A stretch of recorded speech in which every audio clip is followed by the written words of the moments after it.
Thanks. Are we not using this tonight? You better. Webb. Are we?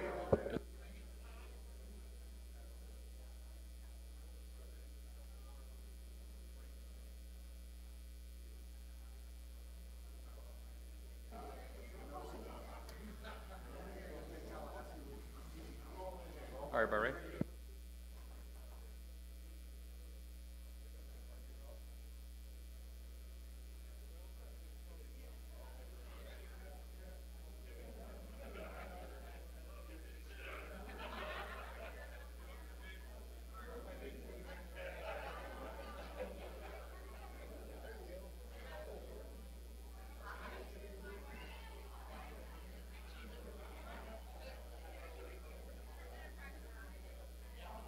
Pebbles, right?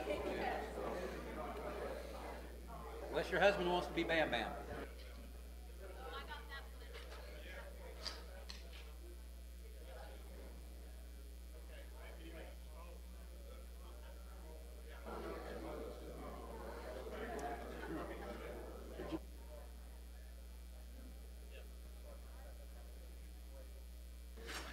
Good evening, everybody. I'd like to go and call this meeting to order. It's a regular Destin City Council meeting, July 6, 2015. If you please rise for the invocation and pledge of allegiance. Mr. Marler. Here. Let us pray. Heavenly Father, we thank you for this day. We thank you for this beautiful city that we live in, and this beautiful state and country that we live in. We ask that you watch over these people here tonight as we do things, to make it be fair and just for all people. We ask you to watch over everyone here tonight as they leave and get them safely to their families. Please watch over our troops here and abroad, but both keep this country and this state and this city safe. We ask this in his name. Amen. I pledge allegiance to the flag of the United States of America and to the republic for which it stands, one nation, under God, indivisible, with liberty and justice for all.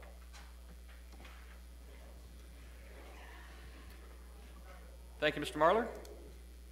All right, just for a point of order, so that everyone knows, if you're a member from the public and you wish to speak on items 6 through 19, there'll be a chance for you to speak after item number 5. If you do not want to address anything on items 6 through 19, you'll have time at the end to speak on as comments from the audience, so to make sure everyone's aware of that. First up, we get to read a proclamation on National Parks and Recreation Month. I believe Mr. Johnson and Ms. Firth are here. If y'all please come forward.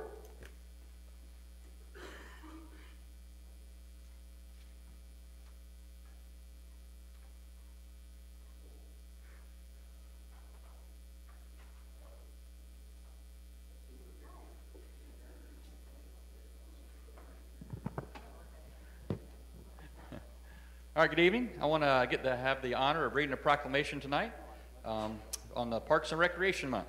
Whereas parks and recreation programs are an integral part of communities throughout this country, including the city of Destin, Florida, and whereas our parks and recreation are vitally important to establishing and maintaining the quality of life in our communities, ensuring the health of all citizens, and contributing to the economic and environmental well-being of a community and region, and whereas parks and recreation programs build healthy, active communities that aid in the prevention of chronic disease, provide therapeutic recreation services for those who are mentally or physically disabled, and also improve the mental and emotional health of all citizens, and whereas parks and recreation programs increase a community's economic prosperity through increased property values, expansion of the local tax base, increased tourism, the attraction and retention of businesses, and crime reduction, and whereas parks and recreation areas are fundamental to the environmental well-being of our community, and whereas parks and natural recreation areas improve water quality, protect groundwater, prevent flooding, improve the quality of the air we breathe, provide vegetative buffers to development, and produce habitat for wildlife, and whereas our parks and natural recreation areas ensure the ecological beauty of our community and provide a place for children and adults to connect with nature and recreate outdoors, and whereas the U.S. House of Representatives has designated July as Parks and Recreation Month, and the City of Destin recognizes the benefits derived from parks and recreation resources, and now therefore be it proclaimed that I, Mayor Mel Ponder, on behalf of the Destin City Council, do hereby designate the month of July 2015 as Parks and Recreation Month in the City of Destin, We call upon park and recreation supporters to join us in recognizing the importance of our nation's parks and recreation, so done the 6th day of July, 2015. Mayor Mel Ponder, I'll tell you, one of the greatest assets I believe our community has is the Parks and Recreation Department. If you kind of go around, whether it's doing events here at Morgan's, which Mr. Johnson has done an amazing job bringing teams in. I don't know how many were here this past weekend, and we'll have, here, why don't you tell them what all we're doing? There were 65 teams at our tournament that happened this past week and 155 teams coming in this week. Yeah. I mean, that's just a blessing to the city. I mean, they bring people, it introduces them to our area, they get exposed to our parks and recreation, they stay in our hotels, eat in our restaurants. It's an honor. And of course, Ms. Firth has had the ability over there at the community center taking care of our city's kids for years, and so does an amazing job up there. Do you want to say anything about the community center? Well, I mean, it's a great job. We have a great job, don't we? Yeah. Awesome. Will y'all please help me honor Lance and Lisa, please, for the work they do.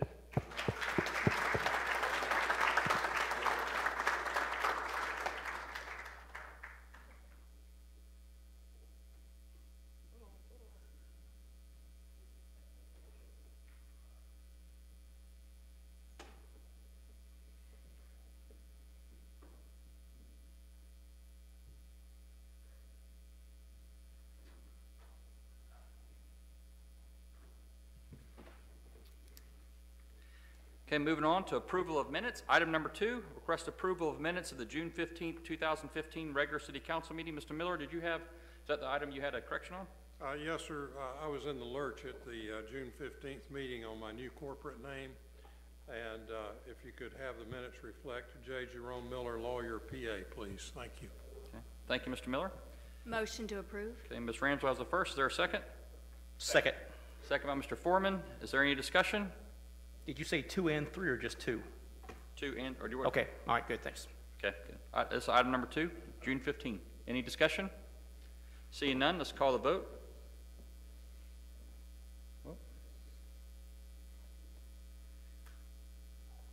Oh, sorry, there we go.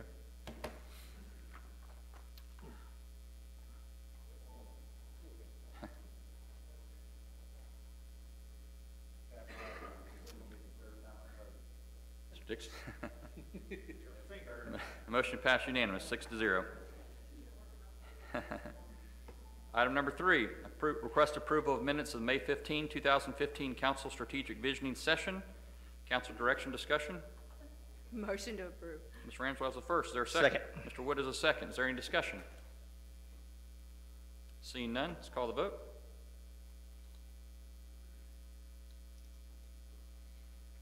Motion passed unanimous, 6-0. Okay, public hearings.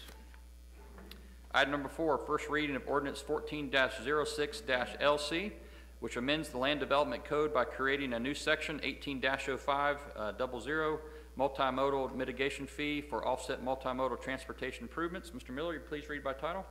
Yes, sir. Ordinance 14-06-LC by title is an ordinance of the City of Destin, Florida relating to multimodal transportation mitigation fees, providing for authority, providing for findings of fact, providing for the amendment of map 8-4 multimodal transportation district map, providing for the creation of Land Development Code section 18.05.00 multimodal mitigation fee, providing for incorporation into the Land Development Code, providing for conflicting provisions, providing for severability, and providing for an effective date. The ordinance is before you for consideration on first reading. Thank you, Mr. Miller. Mr. Cassell, is there anything you want to add to it?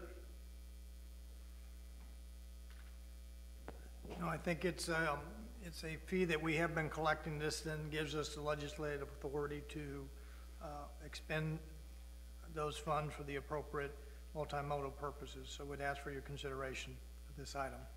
Thank you, Mr. Cassell. This item is a public hearing, so is there any member of the public that wish to speak for or against this item? If you'd please come forward.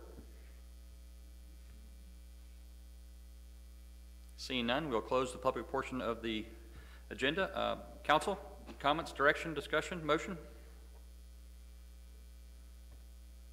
Mr. Wood. Thank you, Mayor. Let me find it. I just lost my page here. I'll make the recommended motion. I move that the Destin City Council approve proposed ordinance 14-06-LC on first reading and direct staff to schedule a public hearing for final adoption on second reading. Thank you, Mr. Wood. Mr. Braden? Thank you, Mayor. Wait, first, do I have a second before we comment? Are you I'll doing the second? second Okay, that, Ms. Ramswell's if a he's second. not. Okay, Mr. Braden? Am I reading this right? We've been collecting these funds since back 2008 or something and no way of spending it? Yeah, we've been authorized to collect, but this then, our auditors, commented that we needed to be able to have a legislative authority to expend these funds for that particular, for that purpose. That's why it's being brought to you. But these funds will still be spent in the areas they were collected, Absolutely. not elsewhere. Yes, it will be in the multimodal districts we have at the city, and only for that purpose, these specific purposes. But what I'm asking is the money that was collected on 98 won't be spent on Kelly Street. It will, no, because it's outside of the multimodal district. That's all I have, Mayor. Thank you. Thank you, Mr. Braden. Any other discussion? Okay, seeing none, we have a first by Mr. Wood, a second by Mrs. Ramswell. Let's call the vote.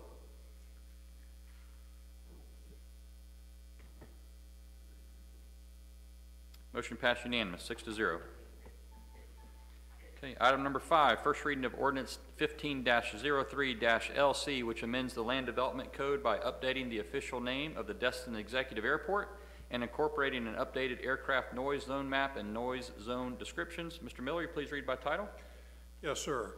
Ordinance number 15-03LC by title is an ordinance of the City of Destin, Florida, relating to aircraft noise zones, providing for authority, providing for findings of fact, providing for the amendment of section 7.15.01, airport zones and airspace height limitations, providing for the amendment of section 7.15.02, airport land use restrictions, providing for the amendment of section 7.15.07, compatible land uses, providing for the amendment of section 7.15.08, noise zones established, providing for the creation of figures 7.15.08A 2013 official noise exposure map, providing for the amendment of section 7.15.09 noise zones legal descriptions of boundaries, providing for the amendment of Land Development Code section 7.15.16 SLR design requirements generally, providing for incorporation into the Land Development Code, providing for conflicting provisions, providing for severability, and providing for an effective date. The ordinance is before you for consideration on first reading. Thank you, Mr. Miller. Mr. Cassell, is there anything to add to that? No, I think it's pretty straightforward relating to memorializing the results of the FAR study that was done for the noise compatibility study. So we'd ask for your support of this ordinance. Thank you, Mr. Cassell. This is a public hearing, so is there any member of the public that wishes to speak for or against this ordinance? If you please come forward. Okay. Seeing none, we'll close the public portion and move over to City Council for a recommended motion, discussion, direction. Mr. Wood? Thank you, Mayor. I'll make the recommended motion. I move that Destin City Council approve proposed ordinance 15-03-LC on first reading and direct staff to schedule a public hearing for final adoption on second reading. I'll second. Thank you, Mr. Wood. Is that you, Mr. Dixon? Yes. Mr. Dixon is a second. Is there any discussion? Seeing none, let's call the vote.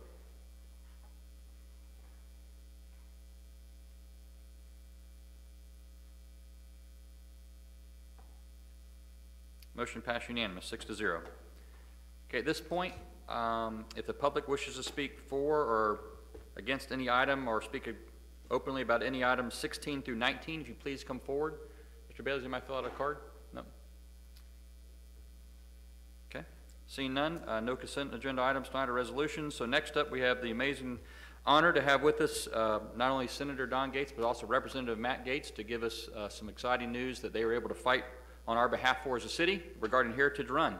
So gentlemen, if you please push the button there to make the mic live, we're honored to have you with us. Thank you very much, Mr. Mayor and members of the council.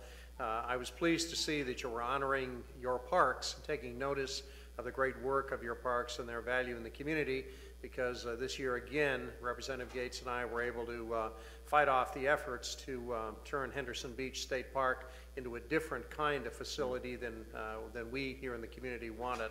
So that's, I think, a tribute to the commitment of the council and this community that you want Henderson Beach State Park to be the kind of park that it is and has been. Secondly, we can report to you that the Florida legislature has appropriated and the governor has signed an appropriation for $500,000 to assist with your Heritage Run project.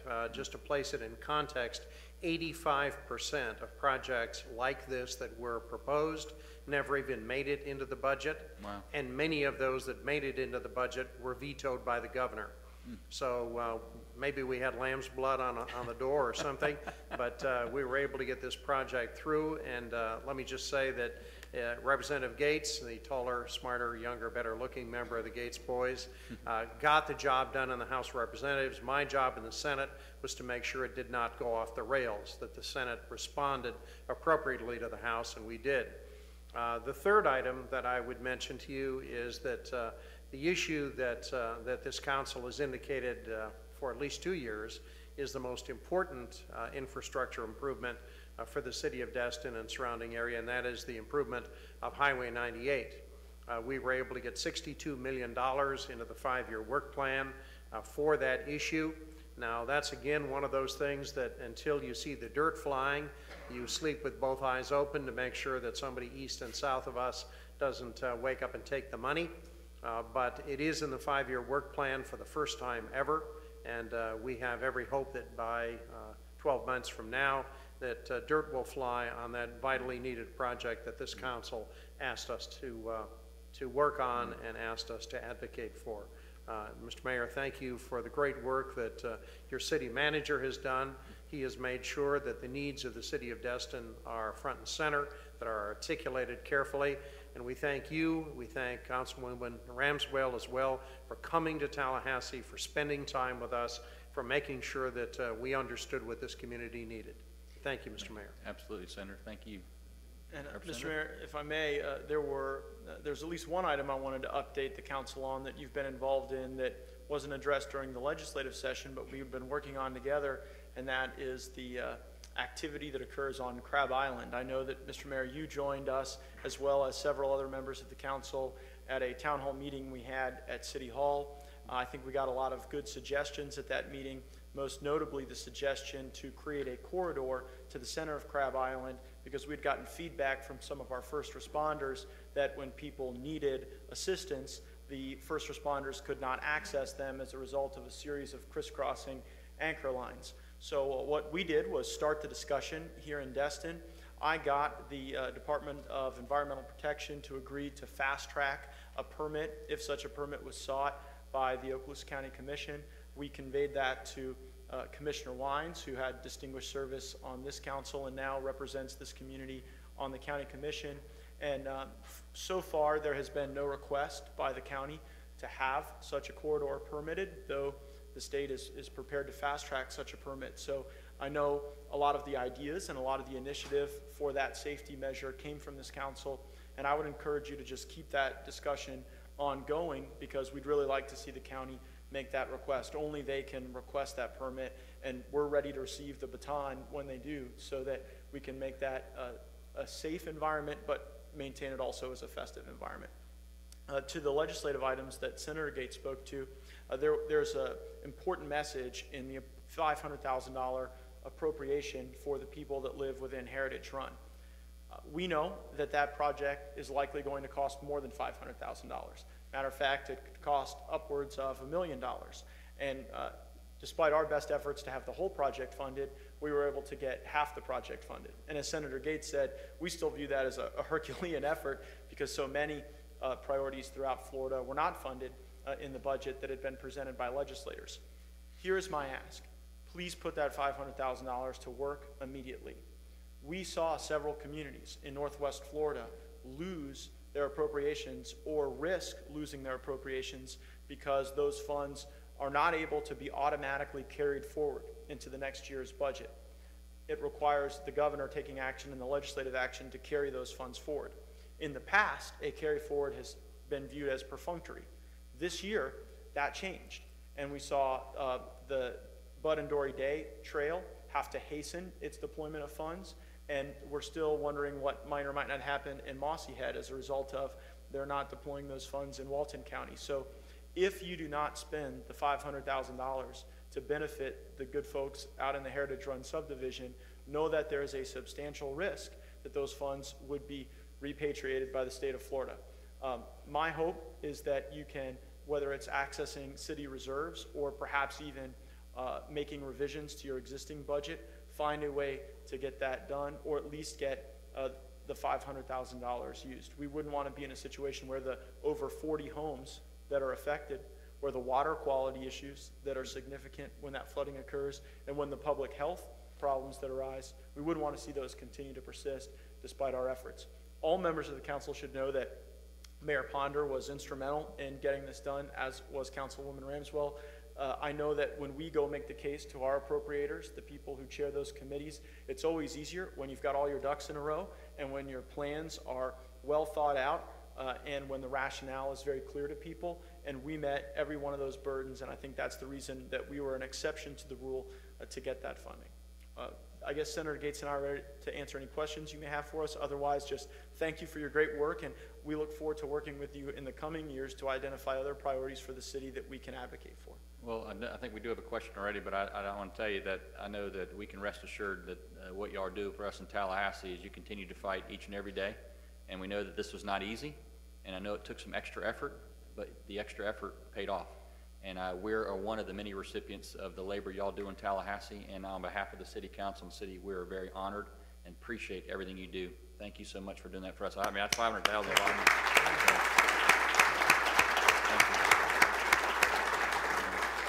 Mr. Dixon, you have a question? Not really. I couldn't said it any better than what he just said it, but thank you so much for your hard work in Tallahassee. We do appreciate it. And basically, I know that's what you're there for, and is basically to bring it back to us. Thank you so much. Yeah, thank you. Absolutely. Thank you, guys. Thank you so much you again. very much. Appreciate it. You guys have a good night.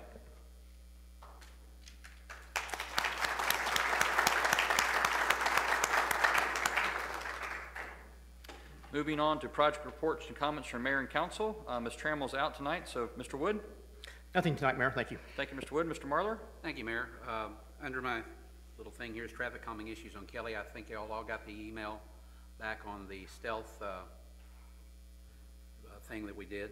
I wasn't actually trying to look for speed bumps or anything like that. I think traffic calming, we did, with Mr. Campbell, did do some traffic calming. They made the lanes a little smaller by a few inches, which helped a little bit, but I also see the problem of people still using the bike lane as the extra room that they need sometimes.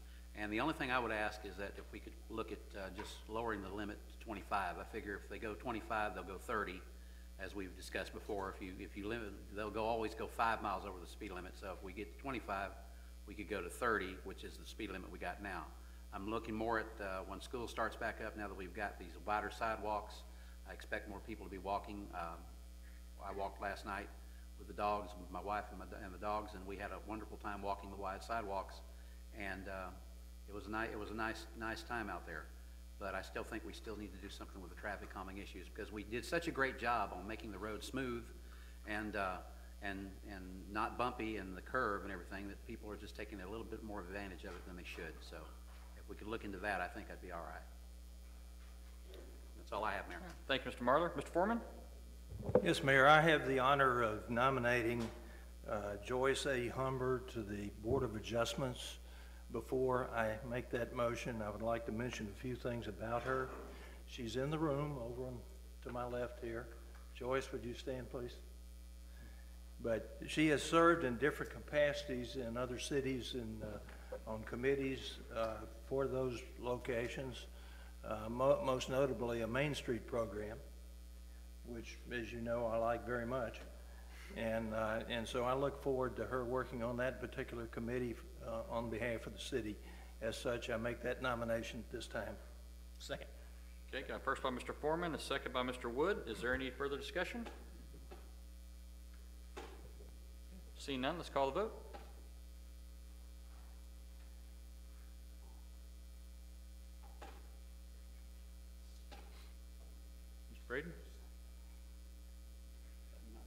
Motion passed unanimous, 6-0. Ms. Humber, welcome to the family. Thanks for your service and help. Mr. Foreman, anything else? I have nothing else. Okay. Mr. Dixon? Nothing tonight, Mayor. I hope everyone had a great Fourth. That's what I hope. Thank you, Mr. Dixon. Mrs. Ramswell? Thank you, Mayor. I'd like to sort of piggyback on the kudos that were given to our Parks and Recreation Department. Had the pleasure, as probably most of us in this room did, of attending our 4th of July celebration, and what a fantastic job. And it was almost like Mother Nature and God all played a role, because the rain set off, the fireworks set off, and then the rain stopped, and it just continued in this elaborate display. So thank you once again, a tremendous job. And actually, to sort of continue with this same theme of freedom, I'd actually like to introduce another special guest we have here tonight. I hope he doesn't mind, but I'd like to introduce retired Lieutenant Colonel Sam Lombardo. He actually fought in the Battle of the Bulge. He now resides here in Destin, so we are very honored to have him Colonel Lombardo, here. you mind standing up?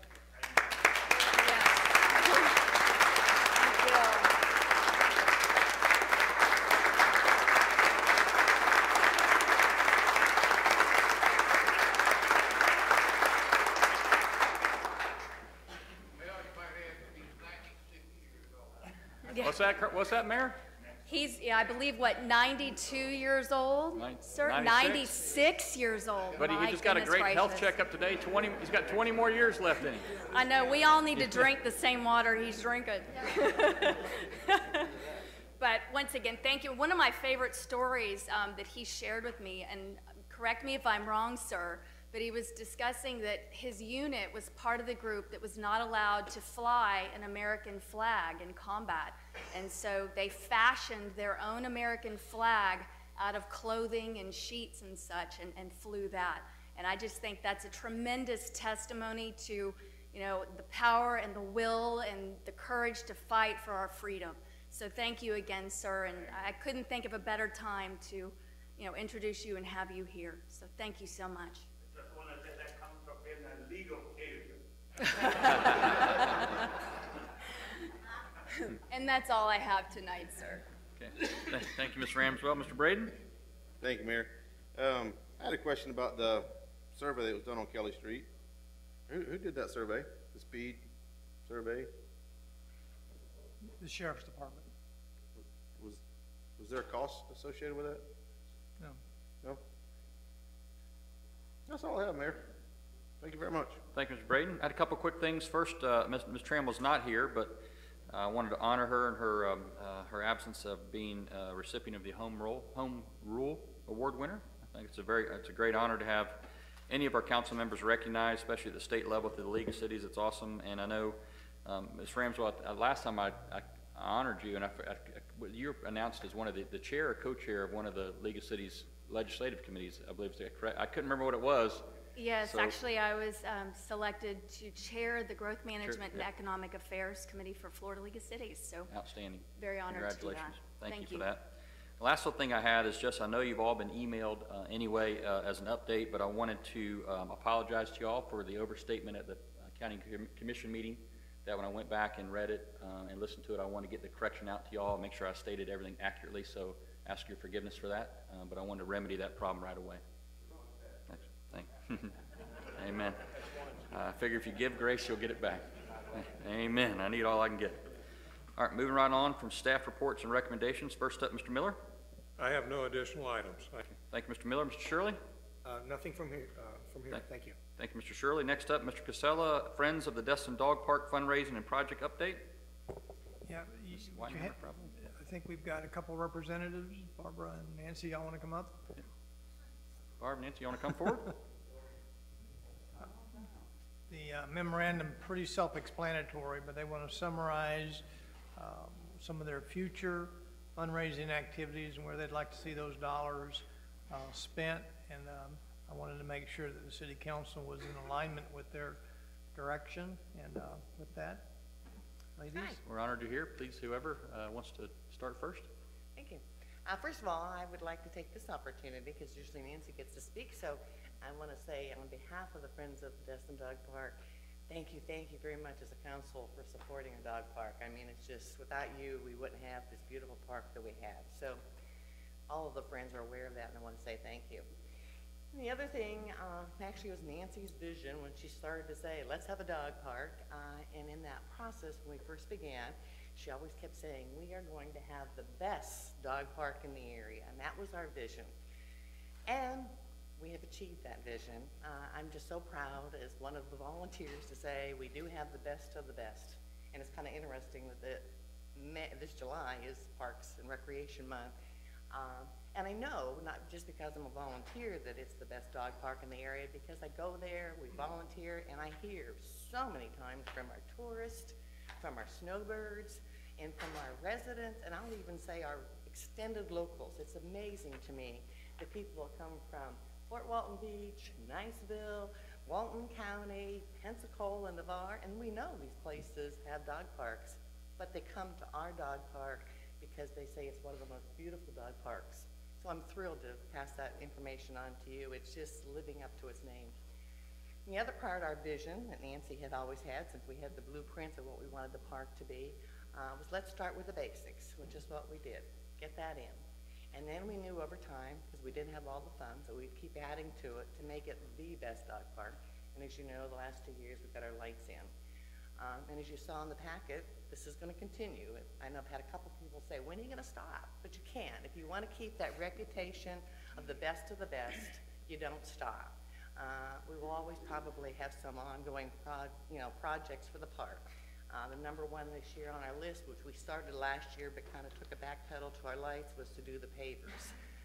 Actually, that's because the park is so well used, they're killing the grass, and it's not their fault, it's because they love the dog park. And there's other things we want to add, okay? So that's what's on our list to go on forward.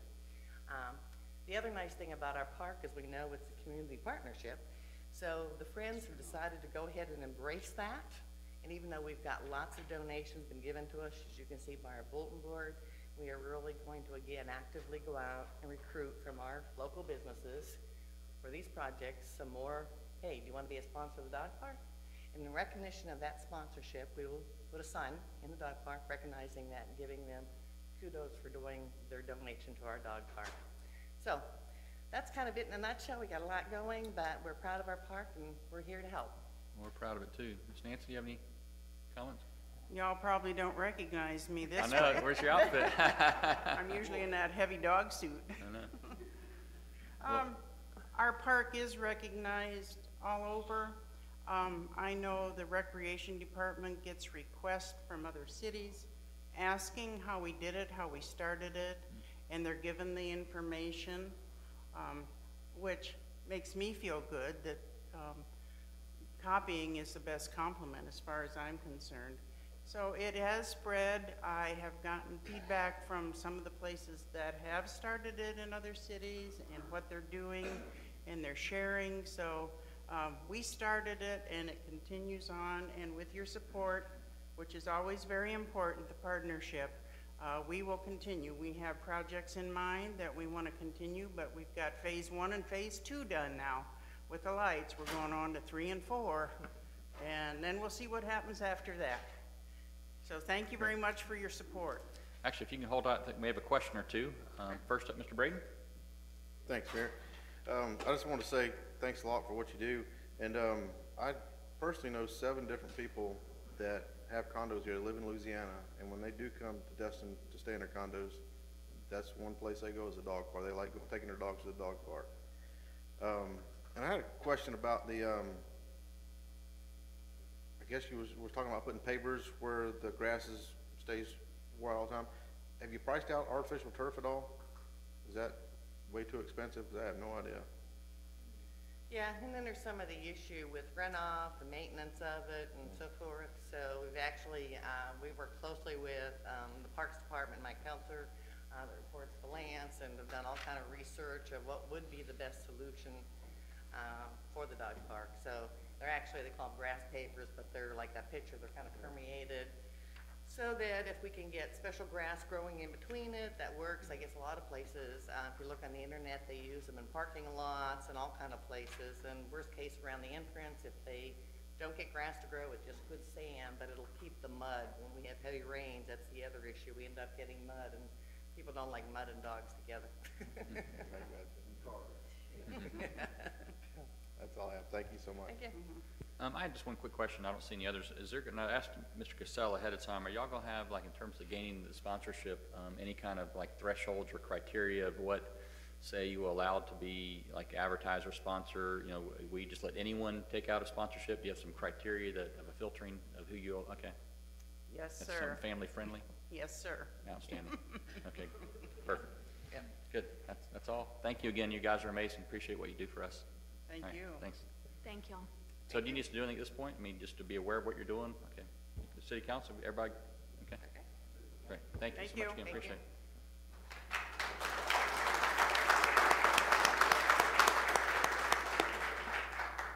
Okay, next up, item number 18, establishment of the fiscal year 2016 tentative millage rate and budget hearing dates. Mr. Casella? Yeah, what you have before you is the, basically the proposed tentative millage rate for the fiscal year 2016. A little confusing, but the actual rollback rate is 1.5249. We're recommending to keep the rate at the same 1.5.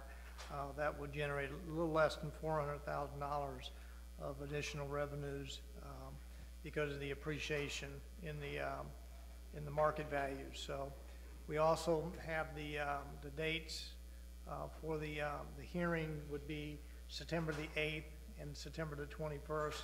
We have at 6 p.m. We have provided you the kind of the calendar. We anticipate publishing and giving you the proposed budget here in short order. I think we are scheduled for the budget workshop on the August the 10th.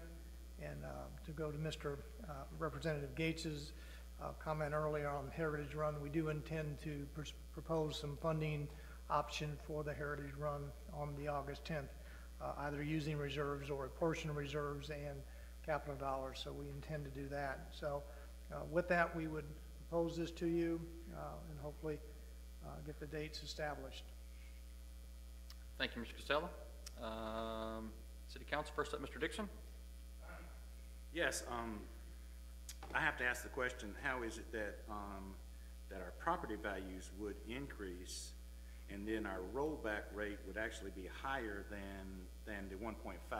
How is that? It's basically a result of the two CRAs that we have. The tax increment may make an adjustment. That explains it. Thank you. Thank you, Mr. Dixon. Mr. Foreman? Yes, Mayor, I'd like to make the recommended motion.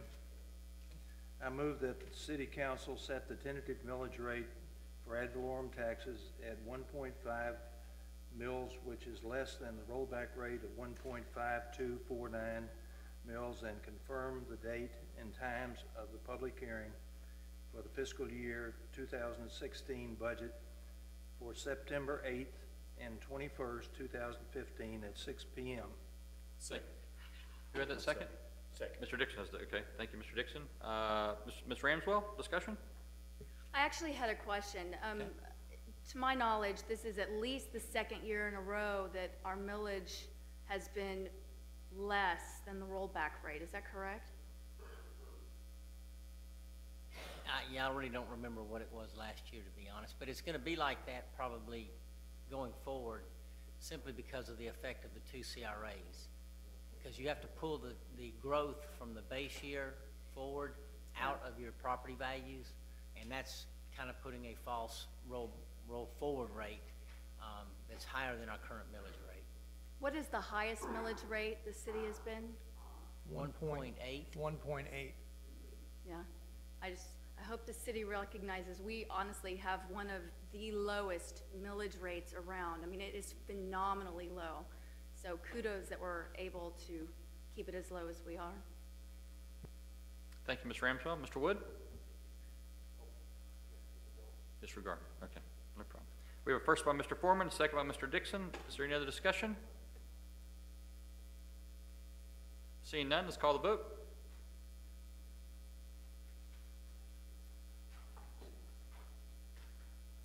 Motion passed unanimous, 6-0.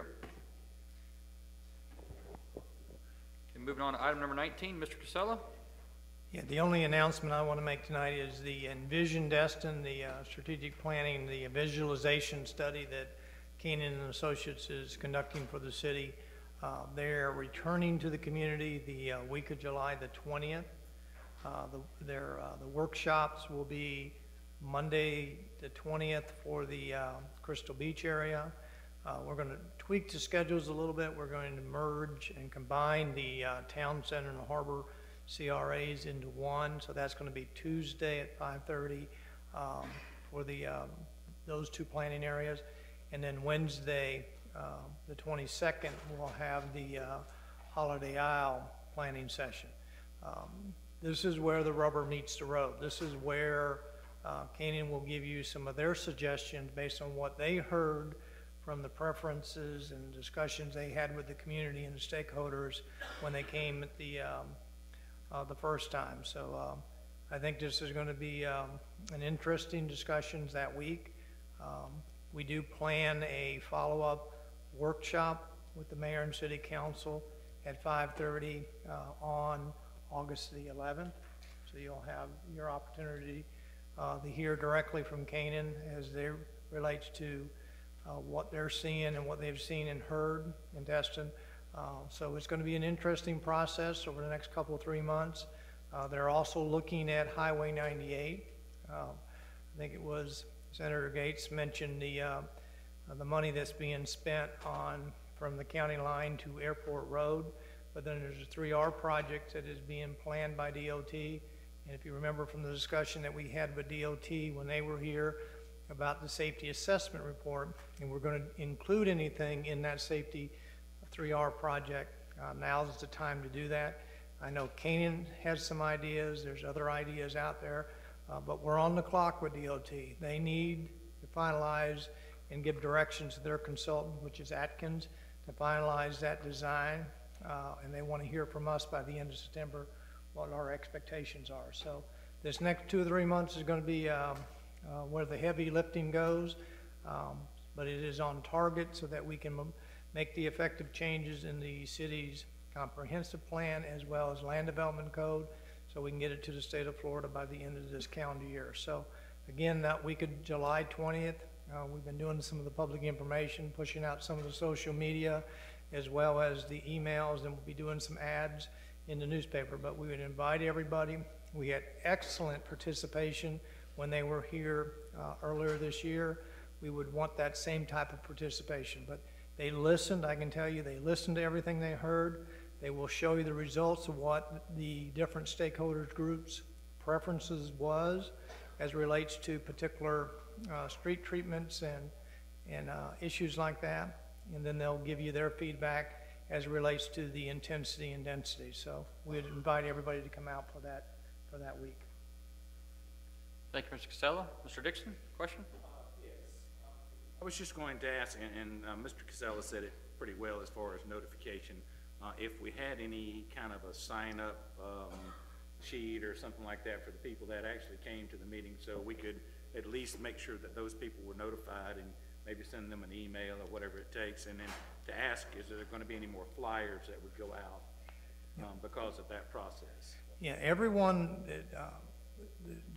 that chose to register,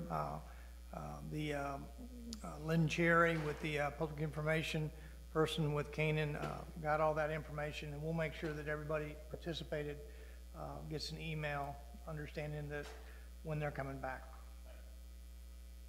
Thank you, Mr. Dixon. Mrs. Ramswell? Mine is actually just a general comment. It doesn't have anything to do with this, so I can wait until discussion on this is complete. Okay. Is there any other discussion on this topic?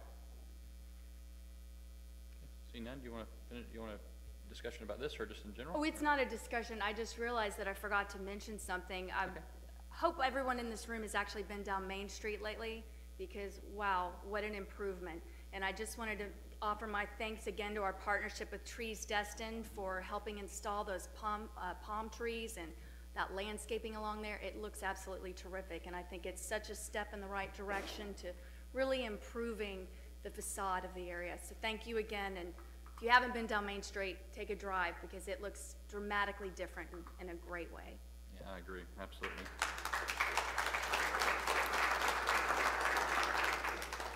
Mr. Cassell, is there happen to be anything else?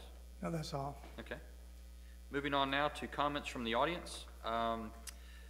Obviously, I assume several of y'all want to speak, and so what I'd ask you to do is to, if you can, keep your comments at least in a reasonable time frame. If you need to bleed a little more than 3 minutes on a topic, that's fine, but if you can kind of keep them reasonably in check, would be outstanding, so that everyone that would like to speak will have time to speak. And so with that, it's open mic. Please come forward. If you would, there's a button that's already lit, so if you would just state your name for the record. Just press this button? No, actually, it's already lit. It's where the, push it again one more time. I'm sorry, it was already activated. So it's already on? Yes, ma'am, sorry. I'm Teresa Aber, and I'm lucky. I do live on Main Street, and it is beautiful to drive down Main Street. My husband and I bought a home about 3 years ago, and as we were looking for homes to buy, we were over off of Cybert. There were some nice homes there, but there was also some beat-up trailers. The realtor made a comment, oh, when those get decrepitated, they're going to remove them, and they'll be required to put homes there. I drove down Seabrook today, and there are brand new trailers in the place of those that were broken, rusted, nasty. So my question to the city is, if we're trying to upgrade our city, why are we allowing trailers to be put back into places where we need to build homes? So homeowners can put money into our homes, which we pay a lot of permit fees for, to get a new pool, new fence, new driveway. If you want to upgrade the city, how are we monitoring when we downgrade our cozy little city with trailers? So I don't know if this can be fixed now. I don't know if there's a law on it or not, but I wanted to address. I don't know if it can be fixed right now, but we can direct that to city staff and Greg, and he could actually make sure, does he have your contact information that they No, can but I'll be communicate? sure to give it to you. I'm retired Navy, and I now work for Pfizer Pharmaceuticals. Thank I you for your plan to live service. here for a long time, so I want to make sure we're growing up, not growing down. Yeah. Okay? Ms. Thank you, Ms. Mayor. Everett, thank you for your time. Thank you Appreciate you very coming much. out. And make sure you make Mr. Costello get your contact. Great. Thank you. Next. Yes, sir. Again, please state your name for the record. So my name is Scott Monson, 97 Sunflower Court, Destin. So Mayor and council people, thank you for your service. I'm a rescue diver. I scuba dive, in my spare time, and I'm a rescue diver, and consequently that is one of the things that brings me before you today. So unfortunately I had the distinction of watching another near drowning in the East Pass, 4th of July. It was about a 10 to 12-year-old boy, fell in a hole that's dug by a boat ramming into the beach continually day after day, day after day. The contour of the bottom there goes from about 3 to 4 feet to abruptly to 12 feet. This little boy fell in the hole. His caretaker went to try to get him out. She started drowning. Thankfully, there were 2 teenage boys to pull her out. So again, I would come before the council, ask for help. We don't want anybody to drown out on our beaches. Potentially one of the solutions is maybe ask for the Coast Guard to help look at that situation and make some recommendations so that we don't have any drownings in our community. So thank you. Mr. Thank you for coming and saying that. Appreciate it. Yeah, I was out of town, but I read about that. It was disturbing, to say the least. Yes, ma'am. And please come forward and just state your name for the record. And Mr. Munson, make sure Mr. Casella has your information so that y'all, okay, thank you, sir. My name is Julia Waldrop, and I reside at Gulf Breeze Court. And I would like to ask the City Council to investigate thoroughly the beach area at the end of our road because of the situation that the gentleman just spoke about. It's my understanding there has been 5 near drownings in the last 4 weeks, 2 being last Saturday, the 4th of July. May I ask real quick, were they all in this little depressed area? Is that the cause? Yes, it Okay, is. thank you. Yes, it is. Okay. I would also urge the council to take their own stand and take a walk through the hole, because that hole is a dangerous part of that beach. It's a danger to our community, our children, and I believe something needs to be done about it. I'm sure that it's from the dredging, but the only thing I wanted to do for myself tonight was to do my best to ensure that no one is ever hurt in that area. I'm not saying if, I'm saying when it happens. I have done my best to prevent it. Thank you. Thank you, Ms. Waltrip. Appreciate your time. Yes, sir. Alan, Mr. French, please come forward. I want to echo Ms. Ramwell's comments. Those trees are nice. Well, thank you. Well done. That's the reason I'm here, is just to thank the city council, for taking a chance with Trees Destin and forming a partnership. And I'm tickled pink the way it turned out. I hope y'all are all like the way it looks, and I think it really upgrades the city, and hopefully this little young group called Trees Destin will get bigger, and we'll keep doing more and bigger things around the city. So thank you all so much for joining forces. Thank you as well. Appreciate you, Steph. Yes, sir. Hey, Mr. French. Actually, Alan, I'm sorry. Mr. Dixon had a question real quick. If you stand the mic, please. Thanks. The 2x4s that have the bands around there, are they going to have to stay there forever, or once the tree gets rooted? No. I do see them in South Florida where they're there from now on, and I just wanted to make sure that those things would be removed once the tree gets established. They will be removed. They were for safety. Yeah. Such a traffic area. Right. And on an aside, I was able to get the trees guaranteed with no extra cost to the city. So outstanding. If that was a discussion at one point, and they are guaranteed at least for 1 year. So after that, we'll have to have another meeting or something. But that's the good thing. So actually, I got another comment actually before. I got Mr. Braden. Actually, Mayor, it's not him due to the tree. I was just curious if anybody. You don't need Mr. Braden? Okay. Sir, thank you. Again, thanks a lot. It's beautiful. Appreciate it very much. I'm sorry, Mr. Braden. While we're on that last topic, does anybody know how many near drownings we may have in the city of Destin or on the total beach? Mr. Dixon can help us. I can't tell you how many near drownings we have, but I can tell you the fire department does keep records of every rescue, every preventative measure, every time they have to assist or anything else, they keep records of it, and that we can get that information. Now, I don't know that we can get that information on this specific site that was talked about earlier, but in the Gulf, as it is in the Gulf, we can get that information. Yeah, I was just curious about total beaches in Destin. Yes. Total They beaches. they do keep track of that. Yes, they do. Okay. Yeah. Thank you.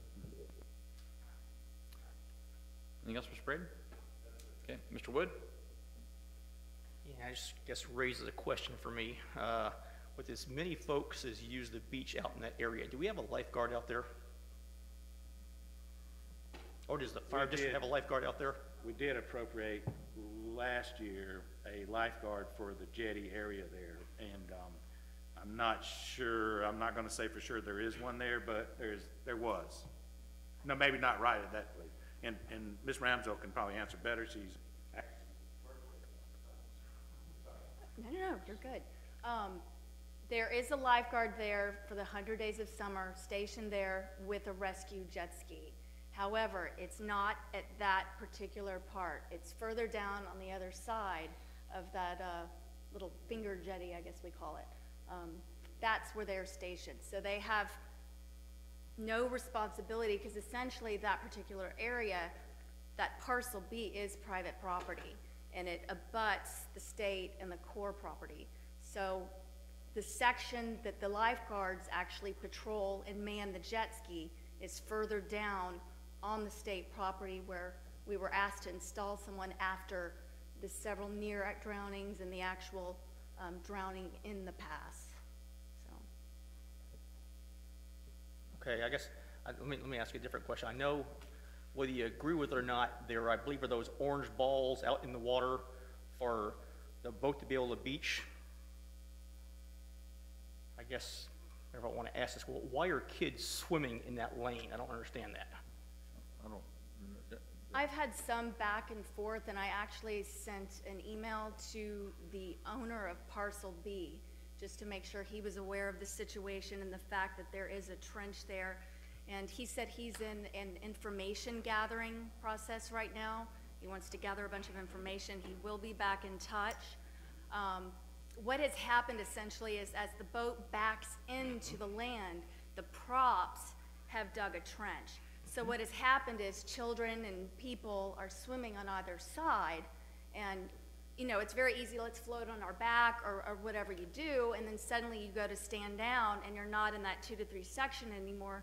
Suddenly you're in the trench, you can't touch, and if you can't swim, you panic. Also, to take into consideration, there is that current, as we all know, which is very strong in that area, and when there's deep water, it's gonna pull. So it's sort of a combination of panicking, current, and this deep trough that has developed. And I understand all that. Are there, as that boat is coming in, are there kids being allowed to swim, float, whatever, in close proximity to that boat? And where are the adults that ought to have their butt whooped? Mr. Dixon? We're not. Parcel I'm sorry. We're not going to. B, We're not going to have a crowd portion of it is. participation. Mr. Dixon. Yeah, I was just going to mention that basically I think that what happens is when the water is cloudy and, you know, the tide is not where it's coming in, going out, is that you may not be able to see this hole.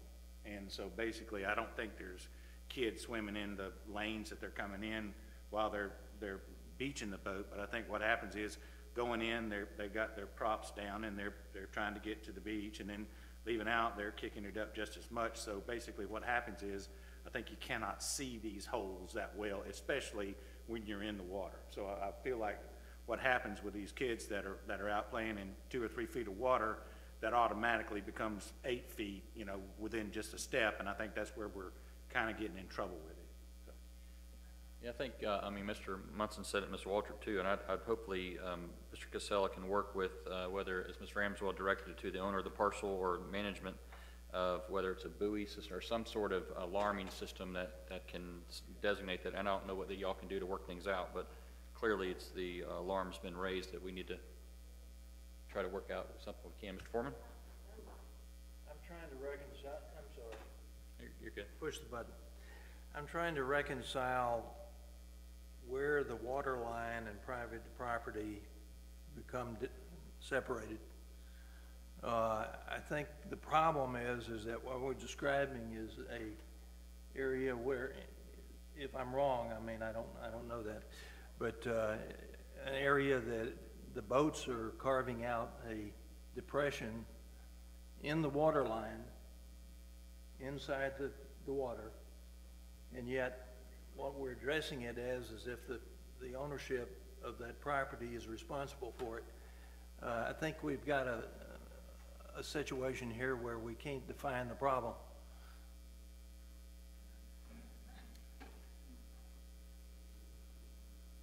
Anything else, Mr. Foreman? I'm done. Of course, you need the routine. State your name for the record, please, sir. My name's David Schusler, 100 Gulf Shore Drive, Destin. The orange cones I've called the Coast Guard about. They allow the orange cones on the Gulf for the beach vendors that have licenses and stuff like that, without a doubt. When you ask them about the orange runway, as I call it, that comes to the, you know, they say, no, not in the pass. That's only in the Gulf. That's a Coast Guard requirement? That's Coast Guard problem. They say it's not their problem, without a doubt. It only applies there when you get on the Gulf and you've got all the beach vendors and their wave runners and everything like that. They're allowed to do a lane like that, but that's on the Gulf. We're talking about the pass. And when you talk to the Coast Guard, if you can get a straight answer, which hopefully I have, they said that has nothing to do with the Gulf. We have rules on the Gulf. We have no rules on the pass. Who's got jurisdiction on the pass? That's the Coast Guard, but as far as enforcing the same things that they do on the Gulf, they don't have the rules on the pass. That's what I've been told. Okay? Osteen Beach Access, which is the city of Destin beach access, comes down to this area. It's on all the maps, from the DEP's maps, from the developer, for the owner that claims he owned at one time to Water's Edge. He even had a survey done, and it mirrored imaged the exact map that the state has. So he does not own to water's edge. 20 feet past that is where he owns. And that's where now they're setting up their chairs, which is fine. They're on his land. But this hole in the cones, and they've got signs up in the water at water's edge saying no swimming area and stuff like that. And those signs are, you can't put a sign like that on state land. And that's what's happening. And there's a lot of people in this room right now that will reiterate what I said. Thanks for letting me share. Mr. Schuster, thank you for your time, sir. Anyone else? Yes, ma'am. I'm sorry, sir. You'll be next. I apologize. You'll be next, sir. Thanks, sir. Yes, ma'am, please. Thanks for coming before us again. Thank you. Name and address. Just that name for the record. Aja Bell. I wanted to reiterate about the boat, the situation we're talking about. So I'm actually a Okaloosa County junior lifeguard. I'm in their 8-week competition program, but we also do life-saving practices. And I was actually out there that day that the little boy that we were just discussing about, he was 9 years old, that him and his caretaker almost drowned. In that area where you're talking about the runners or the orange buoys, where they are, the hole is a bit to the left of one of the orange buoys, so it's not directly in the boat lane. And also the boat doesn't back in, it full throttles all the way in. It has two 200 horsepower outboard motors, and they don't stop spinning. So they keep the motors running while they let the boat down and let people off of the boat, and then people get back on the boat, which is what is causing this hole. And I know from being out there, because I live out there, when you're in the water, I mean, you see the hole, but there's no way to be able to judge how deep it is just by looking at it. So you're walking and it suddenly drops from 4 feet to 12 feet. And that's how people are almost drowning. I know of an instance where there's been a small child, a baby, in a float, and the float floated over the hole. I mean, no way to really control that. That's the current. The float flipped. The baby fell out of the hole. The dad went in to try to save it. The dad couldn't swim very well. Nobody drowned, but the baby, I mean, still almost fell out and drowned. The 9-year-old boy, they called 911 that day on July 4th for the boy who was I went up to him after I noticed that he was not doing well. I wasn't the one who saved him. I went out after they already pulled him out, and I was just like making sure he was okay, making sure he wasn't like doing anything like swallowed water or breathed water in. And he said that like he was going into shock, like he was shaking, you know. They called 911, and they proceeded to put the boy on the boat back to the Emerald Grand before 911 showed up.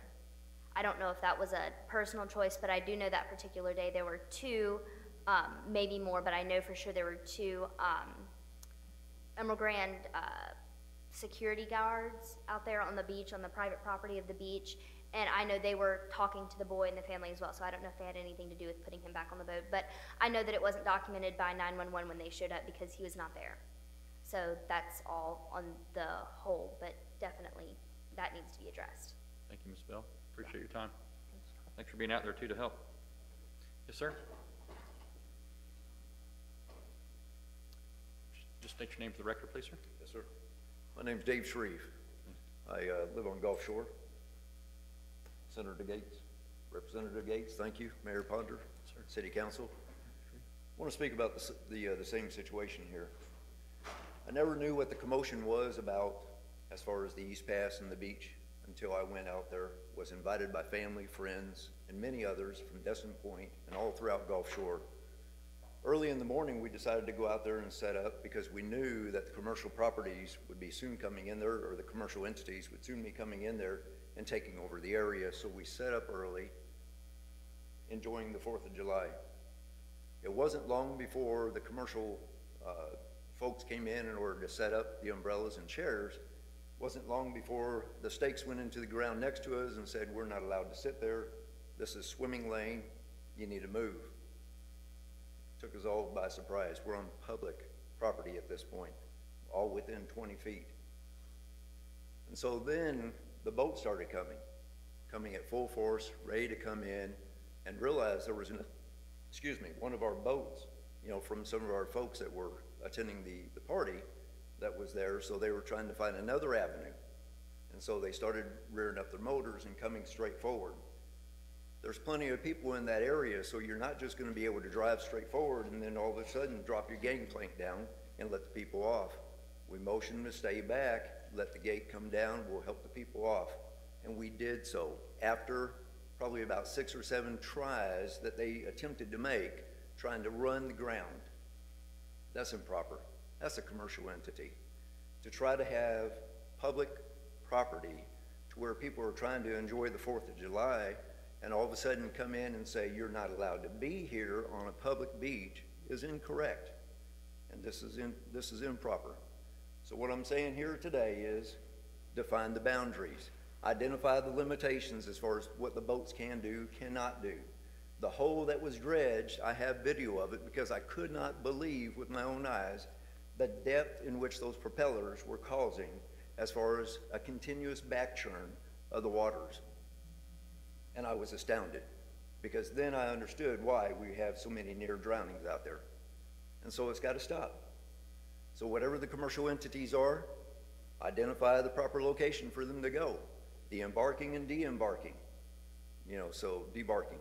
So they need to have a proper location. They cannot just run the ground anywhere they please. You have other commercial entities that anchors their boats offshore and then boats the rest of the folks in so that they can enjoy that area. Why is this company any different? So we're trying to figure that out. We're trying to enjoy that beach that has been enjoyed for 30 plus years. And all of a sudden it's being taken away from the Destin residents. Something's wrong here. Commercial enterprise should never take over a right of a Destin resident. That's what I have to say. Thank you. Thank you, Mr. Reed. Appreciate your time. Ma'am? Yes, ma'am. If you just state your name for the record, please. Thank you.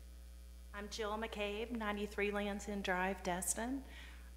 I'm not usually a public speaker, don't care for it, but this is an issue very dear to my heart. My family, my husband, my daughter, 8-year-old daughter, have vacationed in Destin starting in 2010, regular visitors to beautiful jetties, loved that paradise, would come down 3 or 4 times a year, decided to move down here in last summer of 2014. I really am shocked at the rate that the East Pass is disintegrating. When we would come down, at that time my daughter was 3, 4, 5 years old. Of course, anytime you have a person, a child especially, and you're in the water, you have to use extreme caution. But that area of Destin, considerably safer than a lot of swimming pools at the time that we were coming down, nice, smooth, calmer waters.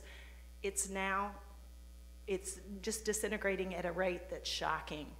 My concerns, what I want to voice out, it's concerns for the protection of certainly citizens and visitors that are coming, but also for the environment itself.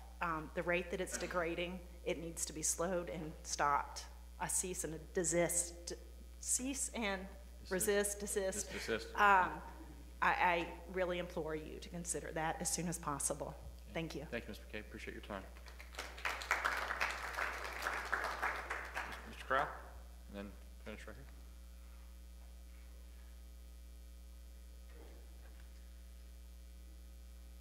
Bruce Crowell, 42 Terracotta Way, Destin, Florida. Senator, Mr. Representative, I should say, and City Council. Of course, the story that I have heard articulated on Saturday, the one I have, of course, is different. But I'd like to start with Thursday, just like you started tonight, where you honored a hero in the back there that went to Battle of the Bulge. On Thursday at Harbor Walk, we honor those who serve this country and protect all of our freedoms. And in fact, this past Thursday, we honored three gentlemen from the Army who hiked all the way from Tampa to Hurlburt in honor of the 11 fallen heroes that lost their lives in the Black Hawk helicopter. So there were a lot of people there, a lot of people that stay at the Emerald Grand, who saw how the people of Destin honor their local heroes and really go out of their way to present, you know, how friendly we are to our visitors that come here from all different places and so forth. So then fast forward that to Saturday morning when the Emerald Grand Shuttle is going out to the beach. And 80 to 100 people, not because they wanted to get to the beach to reserve a spot, but because they wanted to protest and keep the Emerald Grand Shuttle from getting to the beach. I have video, I have pictures. I'll save all that for later in a different time and place. So the shuttle coming in, even when there was no one in the water, when the shuttle was coming in to where it goes, and by the way, the place where we picked where it goes was the deepest point of the whole section on the front of Parcel B. That's why we chose that spot, that's why we marked that spot, and that's why we did everything that we were told to do with regards to signs and buoys.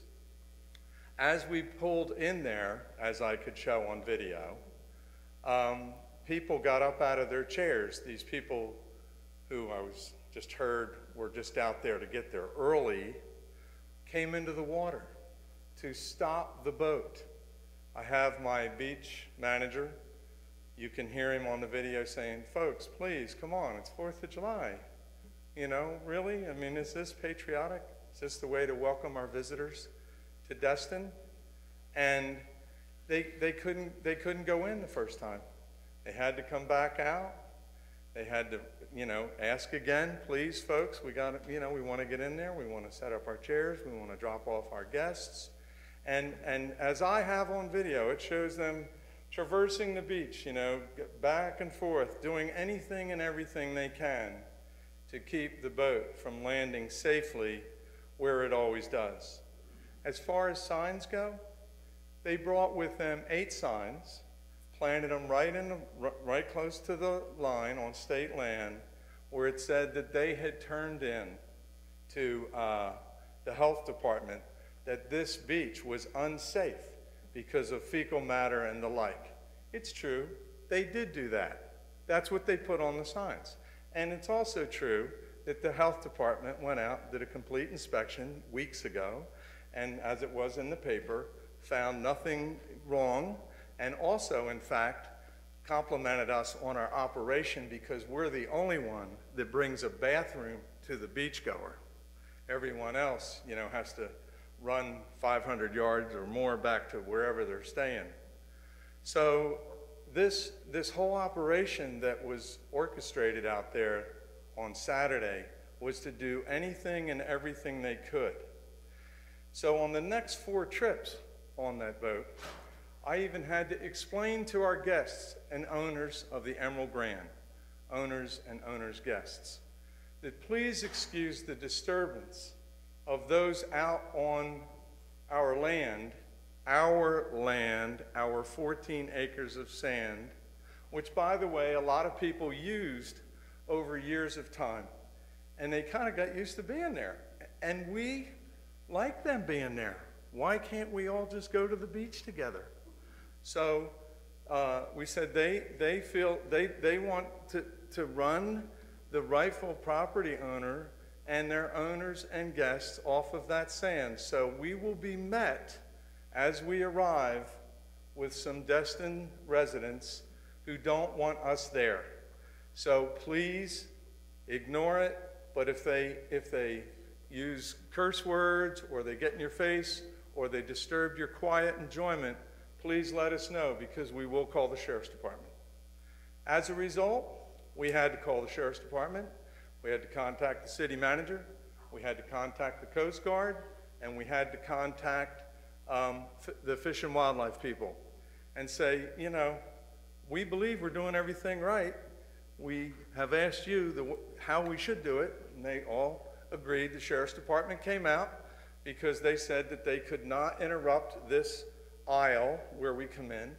They also told them where they needed to be. They also told them that, that if we wanted to say that they can't trespass, that we should point out to them which are those people that are trespassing. And so now fast forward a little further. First of all, I started this out by talking about local heroes. Last year we honored 2 local heroes that were our beach attendants. And we honored them because they saved 2 people, a father and a son. And when they asked if they were staying at the Emerald Grand, they said no, they were local. Our beach attendants saving local people. As far as the depth of the water, and the reason that you don't have an answer yet, is we've been out there today with markers to show the depth of the water and the distance from shore, and you will have a complete grid that will show the depths of the water. Much like the Gulf, when you go out in the Gulf, you have to be careful. I mean, because you can be walking along and all of a sudden it gets deep, and you can be walking along and all of a sudden it gets deep. The caretaker and the boy who, supposedly almost drowned, he was taken, okay, first of all, he was taken to the Coast Guard station because when we called 911, the paramedics, this is all documented, said, please bring him to the Coast Guard station. So we put him on the boat, took him to the Coast Guard station where our captains and mates were detained for over an hour, because that's where they wanted to be, and make sure that the paramedics met him. I know this is longer than 3 minutes, but if you add up my time and all the other 3 minutes. No, it's got to cover. So, but you have to hear the whole story, and that is the whole story. And that's, I just wanted everybody here to know what we do and how we take safety very seriously.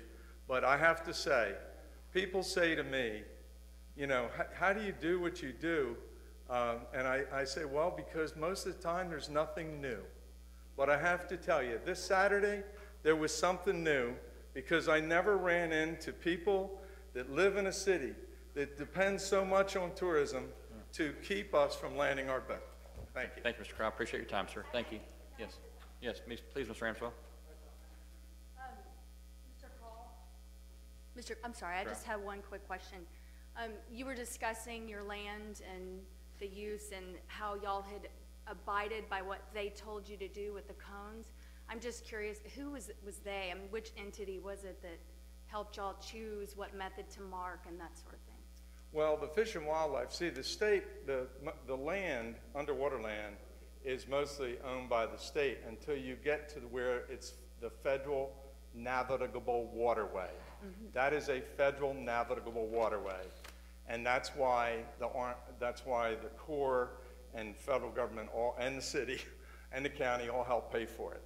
And so when they told us that the way you mark the lanes, just like they do in the Gulf, that this was the way to do it, we're going to go ahead and get 2 more orange balls and put them out there too. Now in the Gulf of Mexico, they leave them out all night. We've been taking them in and bringing them in every day because one time we had a discussion with the city and because we were landing the people on Noriega Point and they felt like that's what we should do. And so we did that.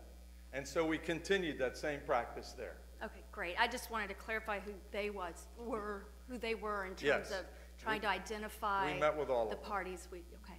Thank you. Thank you. Actually, Mr. Crowe, I got a few more. Mr. Braden? Sorry, I got a couple more after that. Thank you, Mayor. Mr. Braden, sure. The property that you're unloading your guest on, is that your property or is that state property? State. State property. Yeah, the state of Florida, as these gentlemen would tell you, it goes all the way around the whole state of Florida. And so, but that's how you get to the private parcel. That's how you get there. Just like on all the other places where boats park. They have to land on state land to get to the private land. Right. So you have to cross state land to get to your private property where you're taking your guest. Where owners and owners' guests go. Yes. Right. So does this mean that everyone can take orange balls out there and mark their own personal property where they want to park their boats all out through the harbor? I mean, is that what we're coming to? Who are you asking? Is that, I mean, you're going out there and taking over a certain area that you want to use in the water by marking it with orange cones. Now, are we setting a precedent for everybody to, private citizens to want to go out there and mark their area all the way around the point into the harbor, that nobody can else use that spot except for whoever put that cone there? Well, that property right there, it is the whole extension, so I don't think anybody else is gonna ask for orange balls out there because they don't own the upland land.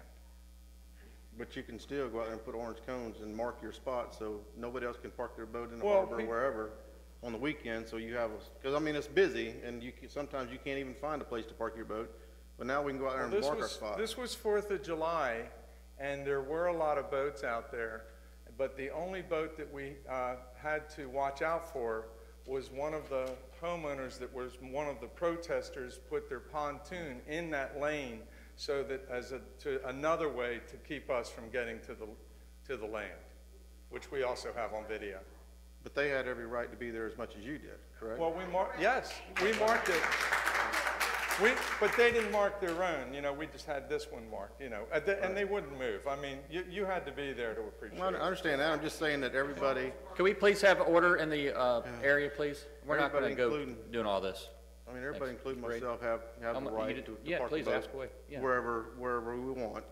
And I know you're using that, and I mean, everybody parks everywhere, and I don't wanna, and another thing that I think we really need to get, because there's a whole lot of misinformation going around out there, that apparently, you know, it's been hearsay that your people was telling them that they couldn't sit here, they couldn't sit there, they couldn't be in the water.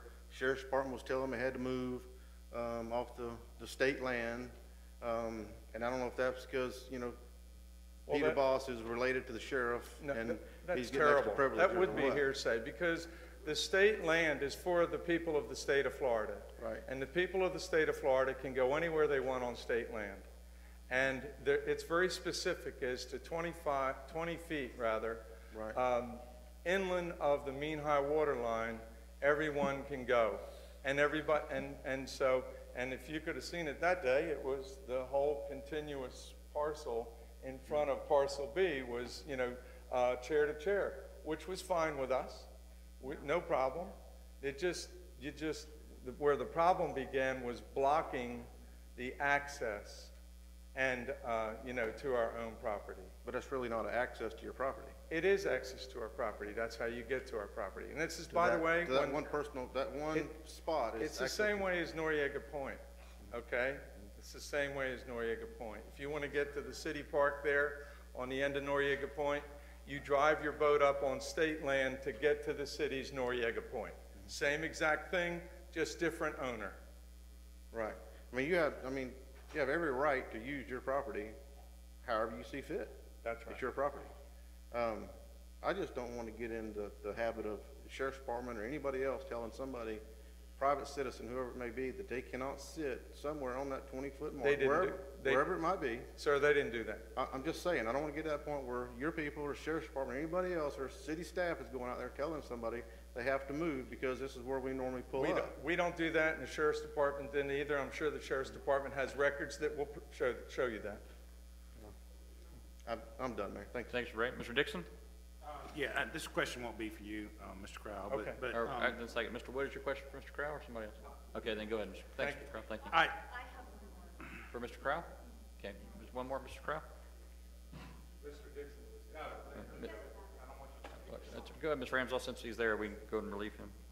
I'm just, so parcel B, I know you're saying our, I was under the influence, or not the influence, that was a very poor choice of words. Probably. Under the impression that that was an individual owner.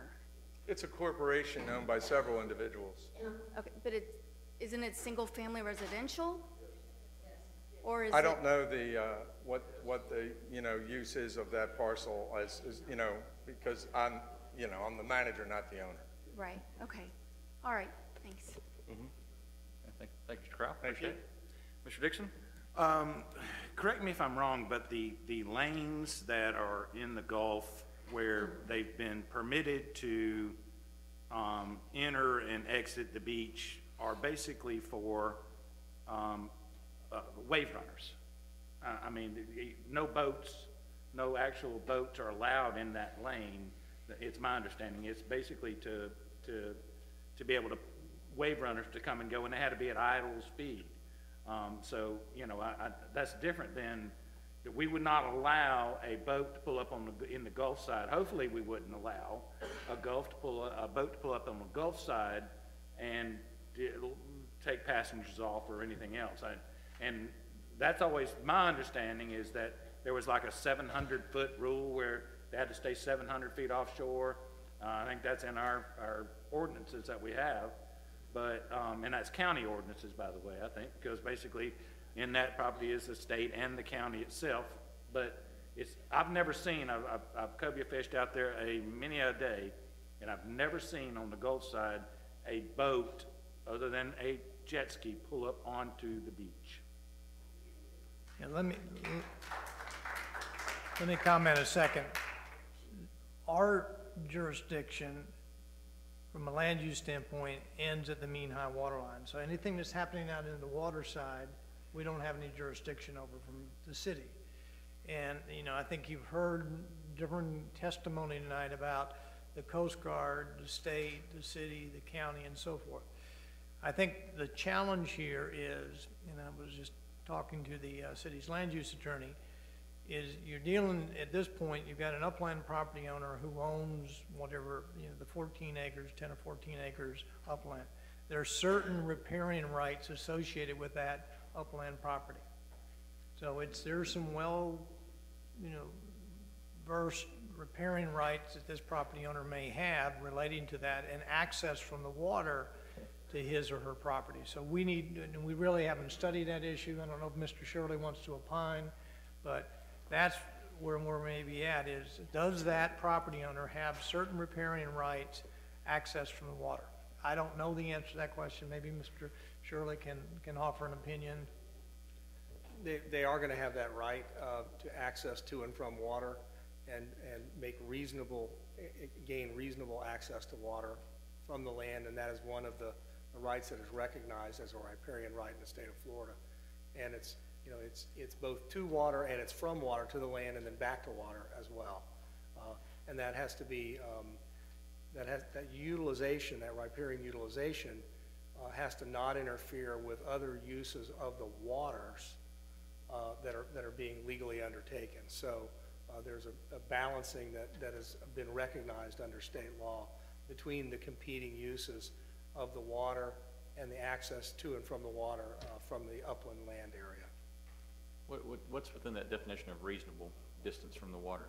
I mean, is it the footage? Is it, I mean, what is there any kind of expanded definition of reasonableness? Well, the access to and from the water is no different than a private property owner building a dock. That would be the functional equivalent. The dock provides access to the water from the upland land, and is, you know,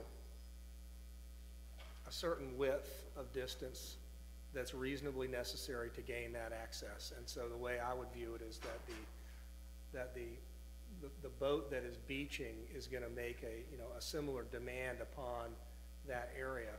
But the balancing really is a balancing not between the use of the beachfront area per se within the 20-foot zone. The balancing is the use of the state-owned or federally owned waters that are out there that are used for navigation and fishing and things like that. That riparian owner cannot completely and without further authorization take up that entire water area and use it for their own purposes, like I said, without gaining some kind of authorization from the state of Florida or from the federal government to do so. Okay. Mr. Dixon, please. My question would be then, does that apply in the Gulf as well? If it does, we got a major issue.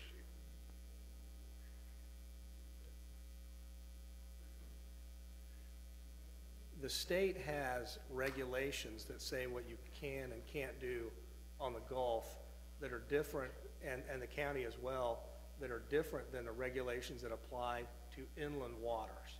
And so to the extent that you see boats being allowed to beach on inland waters, that's because those areas are regulated in a different fashion than boats which may be required to stay offshore of Gulf front waters, because those are the areas that are traditionally used by beachgoers for swimming purposes.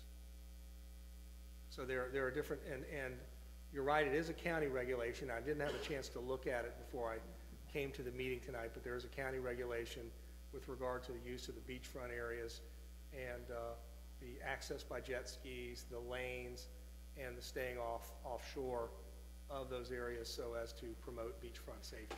Okay, I just want to make sure everybody's aware that the county, by statute, the best I can remember, because I reviewed this a long time ago, the statute basically reads for the description of Okaloosa County that it runs the same distance out as the state waters by what the statute says for the description of Okaloosa County.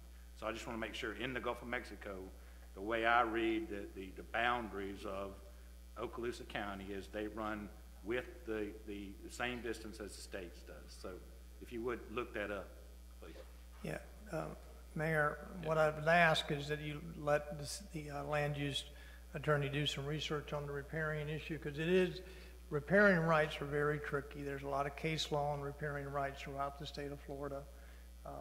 The bayous and the bays and the rivers and stuff are going to be a little different, and I think you know, he didn't come prepared to address the riparian issue, but what I'm hearing from the Emerald Grand, and you know, and I've seen different pictures of it, is they're not trying to use, you know, for the landing area for their boat, the whole width of parcel B. They're trying to use a corridor of some sort. So they're trying to restrict the in and out of the boat. So I think that's what they're doing. So, but we can research that and bring you back some information.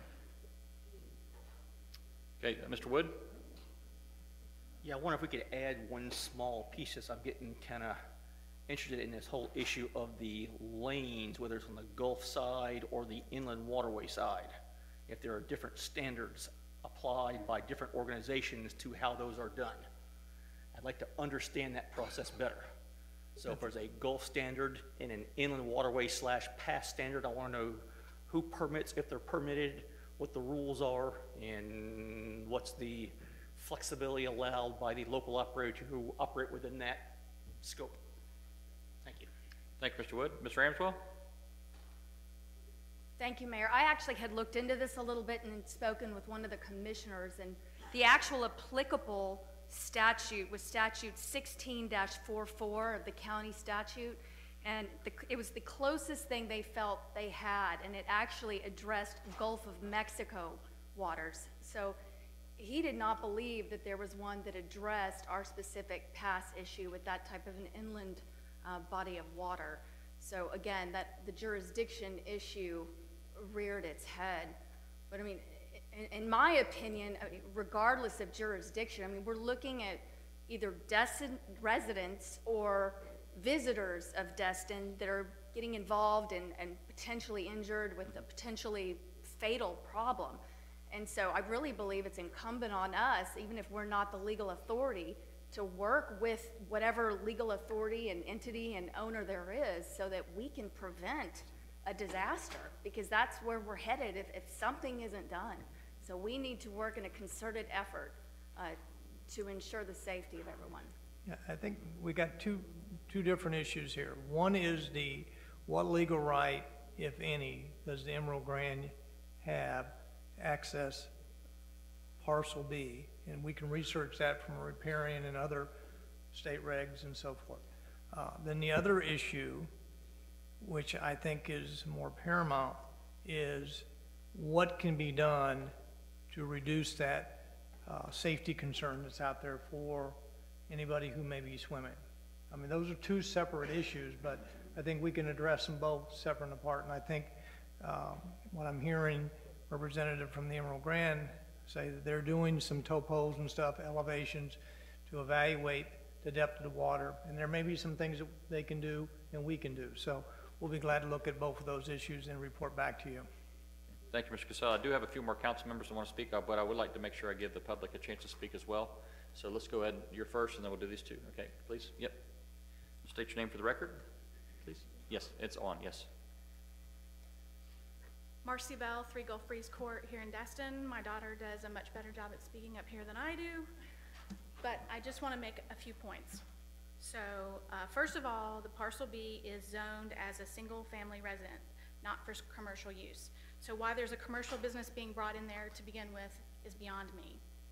Second of all, on Saturday, I was on the beach with the rest of those who are here that were in attendance, and I will point out that Bruce Crowell was not in attendance. So whatever he has to say is hearsay. We all speak from our own personal experience. The Okaloosa County Sheriff's Department did show up. The Okaloosa County Sheriff's Department did tell us that we could stay in that area. They only asked us, if I correct me, I wasn't in that area, that they asked them to move from where the boat landing was coming in. I'd also like to point out that the boat landing is right at the end of your public beach access, the City of Destin's public beach access. Those where you promote on the county, city, county, and I believe state records that that is a beach access for all who can get there. So that's a hole, there's a problem. I think that covers it. That's it. Thank you very much. Thank you, Ms. Bell. Appreciate your comments. Yes, ma'am, please. I think you know the state your name for the record, please. Thank you. Leslie Sherrick, 300 Gulf Shore Drive. I just want it to be known that this time last year, we were threatened by the sheriff if we did not move from that spot at the water's edge where the hole is, close to the hole there, that we would be arrested then. So this has been an ongoing problem and still does need to be addressed. Trying to walk back yesterday, we were followed in by the Emerald Grand employees, threatened. What do you mean you were followed in? Followed in with them behind us on their phones saying they were calling the sheriff on us. All we had done is we had stayed at the water's edge within the 20 feet, which is a Supreme Court. It's not, I mean, a ruling. We tried to explain this last year to the sheriff. He said he didn't care if we didn't move, that we would be arrested. So yesterday the sheriff did give us, or Saturday, permission to stay within the 20 feet. We did. They measured it out with a tape measure, and we did. But yesterday, after everyone was gone, we got the same harassment and followed us behind with their cell phones saying they're calling the sheriff and was not going to be allowed to walk across the property after the sheriff telling us that we could. So, I mean, all we're trying to do is sit at the beach. You know, no, I mean, we're all here to have, you know, a good time, go to the beach in the summertime, and that's all we're trying to do, and that's all we ask of you, to allow us to be able to use the property. Thank you for your comments. Coming forward. Yes, ma'am. Yes, ma'am. And you have to state your name for the record, please, ma'am. Okay. I'm Sandra Williams, Magnolia House, Destin Point. I would just like to invite each of you to come out to the East Pass. Bring your chair, sit for a couple of hours, and you'll see what's going on. I also invite you to join the Destin Skyline and Beaches. There are comments on there. There are videos that many of us took yesterday. You can actually see the sheriff talking, and you can see our crowd of people. We just want to use our 20 feet of public beach, and there is an order, I understand, by the Sheriff's Department that we're allowed to do that. So that's all we're asking. Thank you, ma'am. Appreciate your comments. Yes, ma'am. Yes, ma'am. Hi, I'm Retha Shreve, 415 Gulf Shore Drive here in Destin, and I'm gonna take a deep breath because I know I get a little heated out there as I listen to things that I know are not true. First off, I want to say, this is my home. If there had been a hospital in Destin 50 years ago, I would have been born in Destin, but unfortunately I had to go over the bridge to Fort Walton, or my mom did. I'm very passionate about saving our beaches. I was out there Saturday, my husband and I, with all of our friends that are here. We went out there, yes, we got out there early enough to set up so that we would have a spot to sit in. Because if you don't get out there early, there's not going to be a spot, or they're going to tell you to move. And my brother's has personally been asked to move. We were asked Saturday to move our stuff over out of this lane that the boat was coming in. The gentleman that was up here earlier, I personally have never seen him before. I may have seen him Saturday, but I don't recall specifically him. He addressed us not letting the boat land. And I'll tell you, there was an incident where we walked, because when there was a boat parked in that particular spot where they usually park, where the big hole is, they went down the beach and ran into the beach. Then they were gonna come down this way and run their boat up to onto the beach. And we weren't gonna let that happen. We already have one big hole. We didn't want several others made. So what we did, we asked them to drop their ramp into thigh-deep water, and my husband and I personally helped the people off of the boat to make sure that they got onto the beach and welcome them. We're not trying to keep them off of the beach. We're not trying to keep anybody off of the beach. We welcomed them, told them to have a great holiday. We just told them we wanted to keep our beaches safe and healthy, and it's just tearing it up out there. It started to rain, the police were called, you know, and the police officer said we were allowed to stay within the 20-foot line, which we were already there.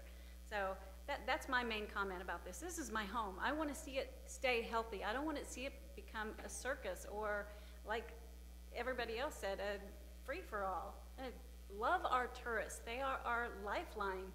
But, you know, I want to keep my home safe, and I want to keep it healthy. That's all. Thank you, ma'am. Appreciate your comments. Sir? State your name for record, please, sir.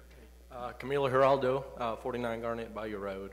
I guess I'm just going to speak to try to put things into a little perspective, and I'm also going to start with another story, by the way. I don't know if any of y'all have had the misfortune of being chased by 3 armored guys when you're 8 years old and have your brother and yourself get kidnapped, or your dad gets shot twice and be with bodyguards for 3 months, or have to leave your country on being political asylum because your uncle got kidnapped and you never saw him again.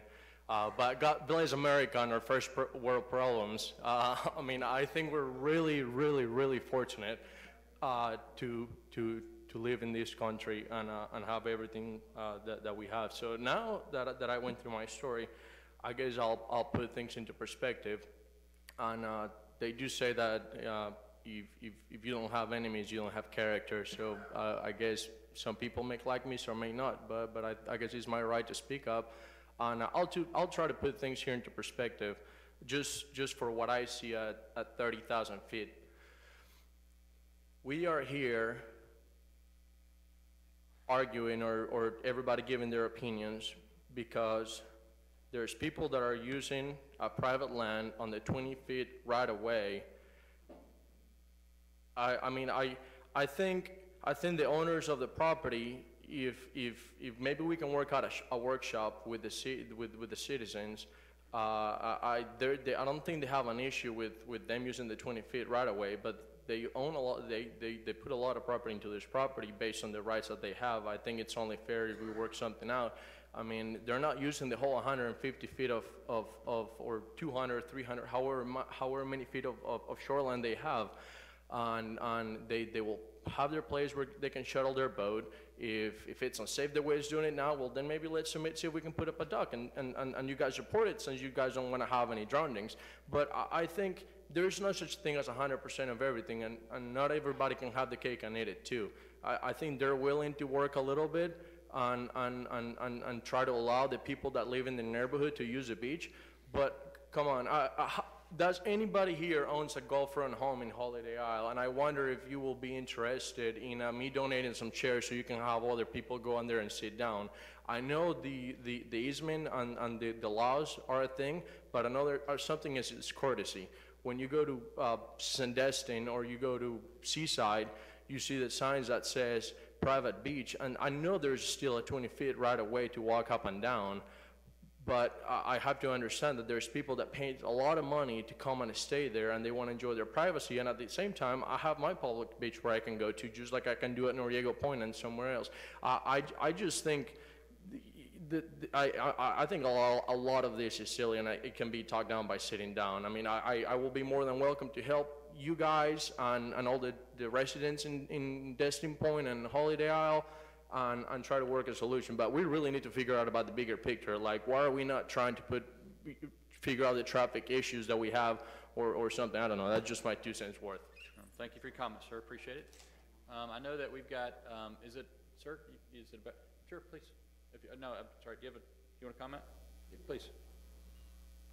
After this, I want to kind of turn it back up. There's 4 council members who want to speak. I mean, clearly we have an issue that's reached ahead, and I'm glad that we're getting legal counsel involved. Yes.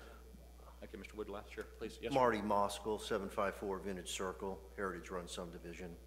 This isn't about the beach or anything. This is about thanking the city staff, Webb, for relaying our comments to the city manager about the situation we had down there at Heritage Run about 1 year and 3 months ago about the flooding. And 500,000, that's a good start. And we want to keep up with the project, and we just want to thank you all very much for all your hard work, for helping us get this flooding problem under control. Well, we appreciate you coming. You want to thank these gentlemen right here. Thank the representatives also. Absolutely. Thank you very much. Thanks for coming out. Appreciate that. Okay, Mr. Braden. Thank you, Mayor. Mr. Shirley, you stated a while ago that property owners have the right to access their property from the water, which I understand that. Everybody has the right to access through the water's edge, state land or whatever. But you do not have the right to claim a spot that is yours unless you go through the proper permitting procedure. Like getting a dock or whatever. If you owned a piece of property on the bayou, I think you would have an expectation that you could pull a boat up in front of your piece of property and leave it there if you wanted to, beached. And so I think that to the extent that the Emerald Grand or whoever, by permission of the owner of the property is doing that, they're asserting that very same right. Right. But they, another comment I'd like to make is to this gentleman, Mr. Crow. If y'all could you please ask or let your guests know that the Osteen access, there is not a public bathroom up there. Mr. Osteen's a good friend of mine, and he lives in that home.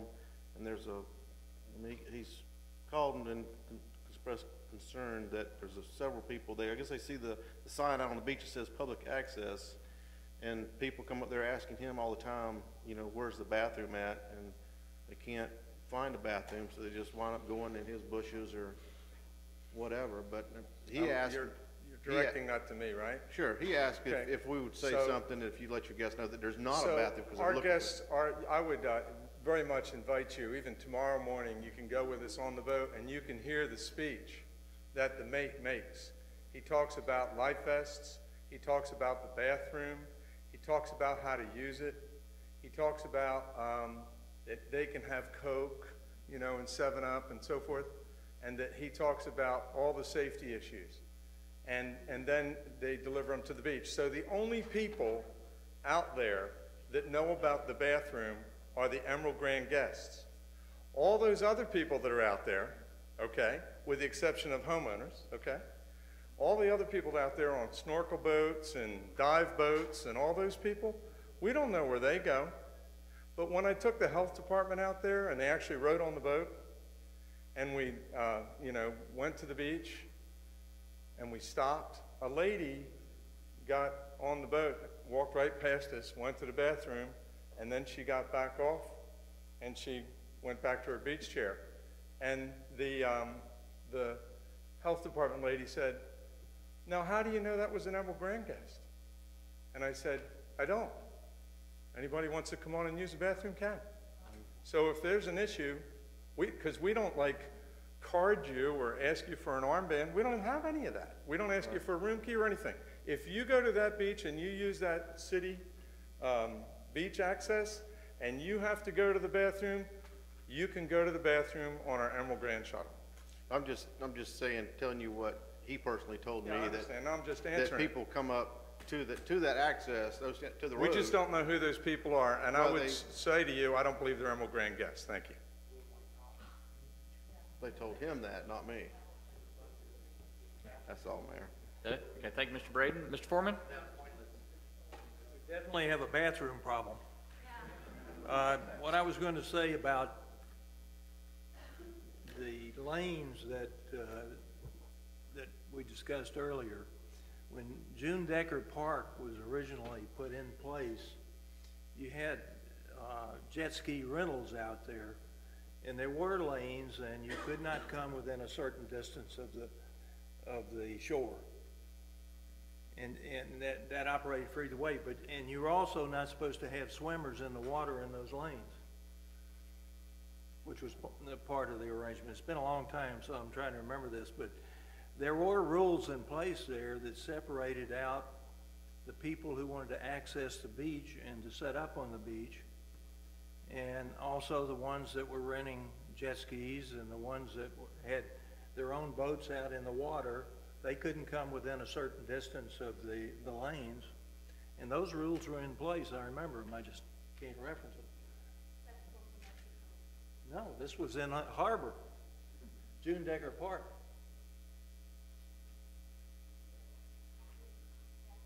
Yeah, June Decker Park.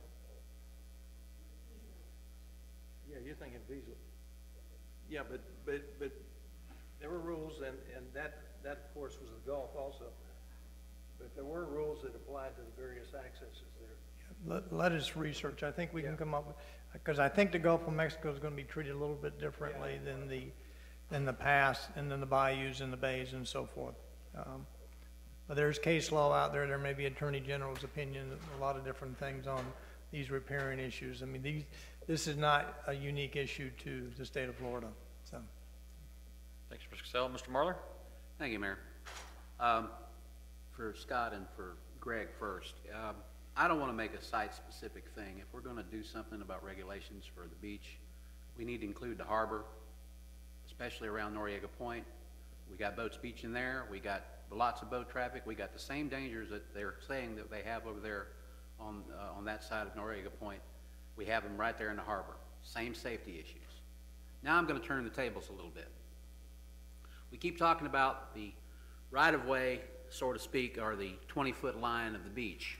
Let's take it inland. Let's take it to the highway. Let's take it to the streets. You have access to your property via city streets, state streets, through a driveway access. That is no different. If I wanted to stand out there in an arm in arm with a bunch of people and block you from your home, I would be arrested. What's the difference? They have a corridor. It's a driveway.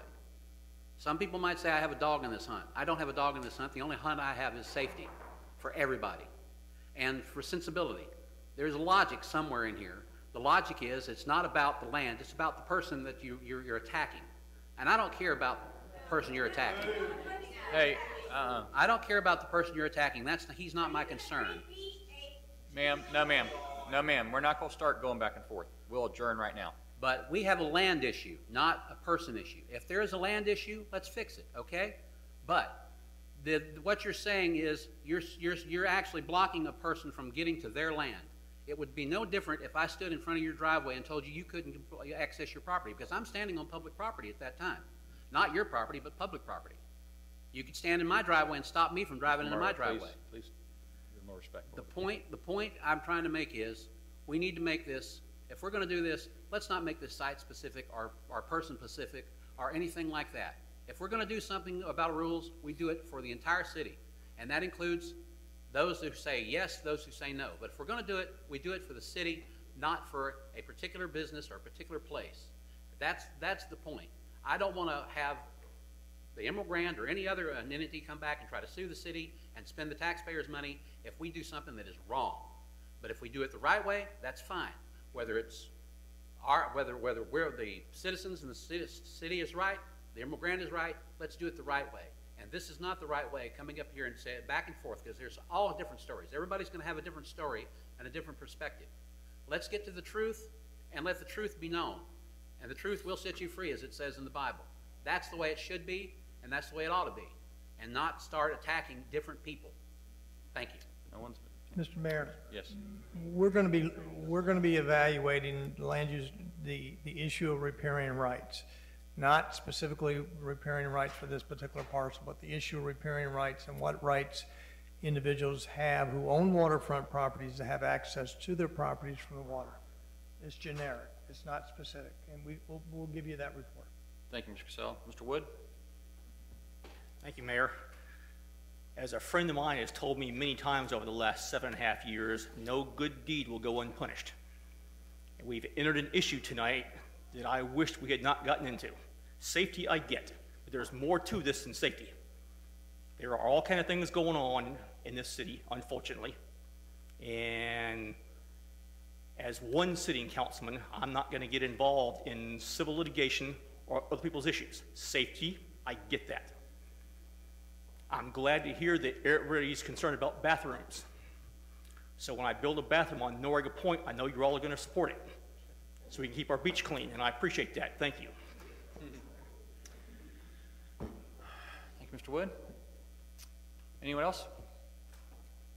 Clearly, it's a heated topic, and I well appreciate everybody coming out and speaking their mind. We're honored by your comments. It's how the system and how we proceed. You know, tension creates an opportunity. And in this tension, something will get birthed. And I'm so honored that the city manager, our land use attorney will work with those affected and we'll come up with a solution. And so I appreciate that very much, Mr. Tadlock. If it's something about this, we want to make it real quick. Is it about this situation or something? Okay, please, Ms. Moore, come forward. Thank you, Mr. Tadlock, for letting me know. Say your name for the record, Ms. Moore. Lee Moore, representing Howard Group. Thank you, Representative Gates, Senator Gates, Mayor and council members.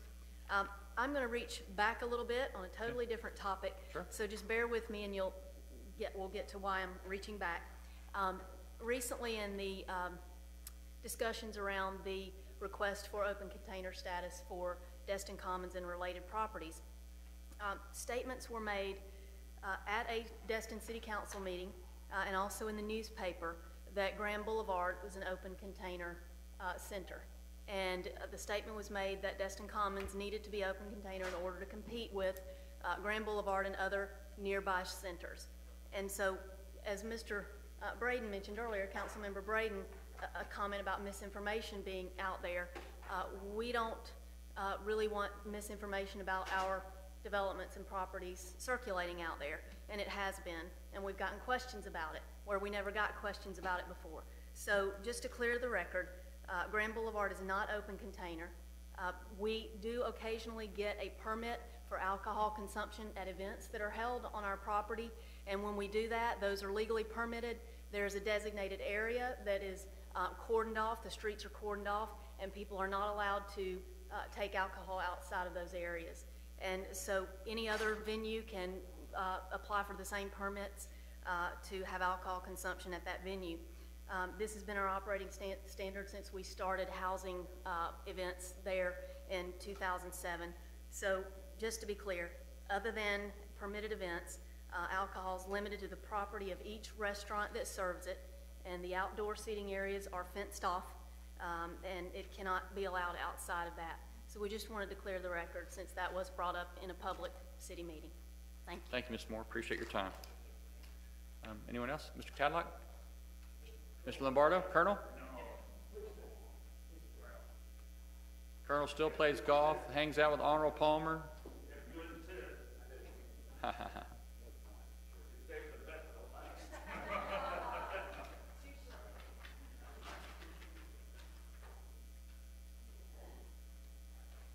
Senator Gibbs and Representative Gibbs, thank you for your service, for representing our people and doing such a good job. Mr. Mayor and council members, thank you for doing such a good job and keeping Destin in the forefront, keeping moving. I would like to, you probably all know, I hope I don't put the accent on the wrong syllable. I came over at the age of 10 from Italy on 3 October 1929.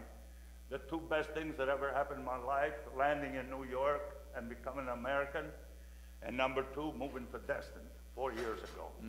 Awesome. I write poetry, and I think it keeps me a little sharp, not as sharp as some of you, but I wrote 100 poems a couple years, in the last 4 years, and I wrote a book. I didn't know I would plug my book, but it's at the Barnes & Noble. But anyhow, in the last month, I got inspired, and I've written a couple more, and I wrote one on Destin. And I had planned to come to the meeting anyway this last week, and today the printer called me and the poem is ready, so I thought I'd bring it. Awesome. And it's on Destin. Best and safest destination. The Emerald Coast is fortunate in having Destin on its land, cause it's the best and safest place to play on its beautiful sand. With our nation increase in population and some other beaches being insecure, more tourists will want to come to Destin because it's the safest place for sure. Now it's a time to dedicate funds to continue keeping our beaches safe so that we won't have a future problem similar to our neighbor's place. Now is the time to get prepared for what the future will bring. You know that additional spring breakers will be coming in the spring. We must have adequate security for the additional crowd projected, for them to feel safe, yet can play hard as they expected. If we spend our money now to continue keeping our area safe, families and spring breakers will know that Destin is the safest place. Thank you.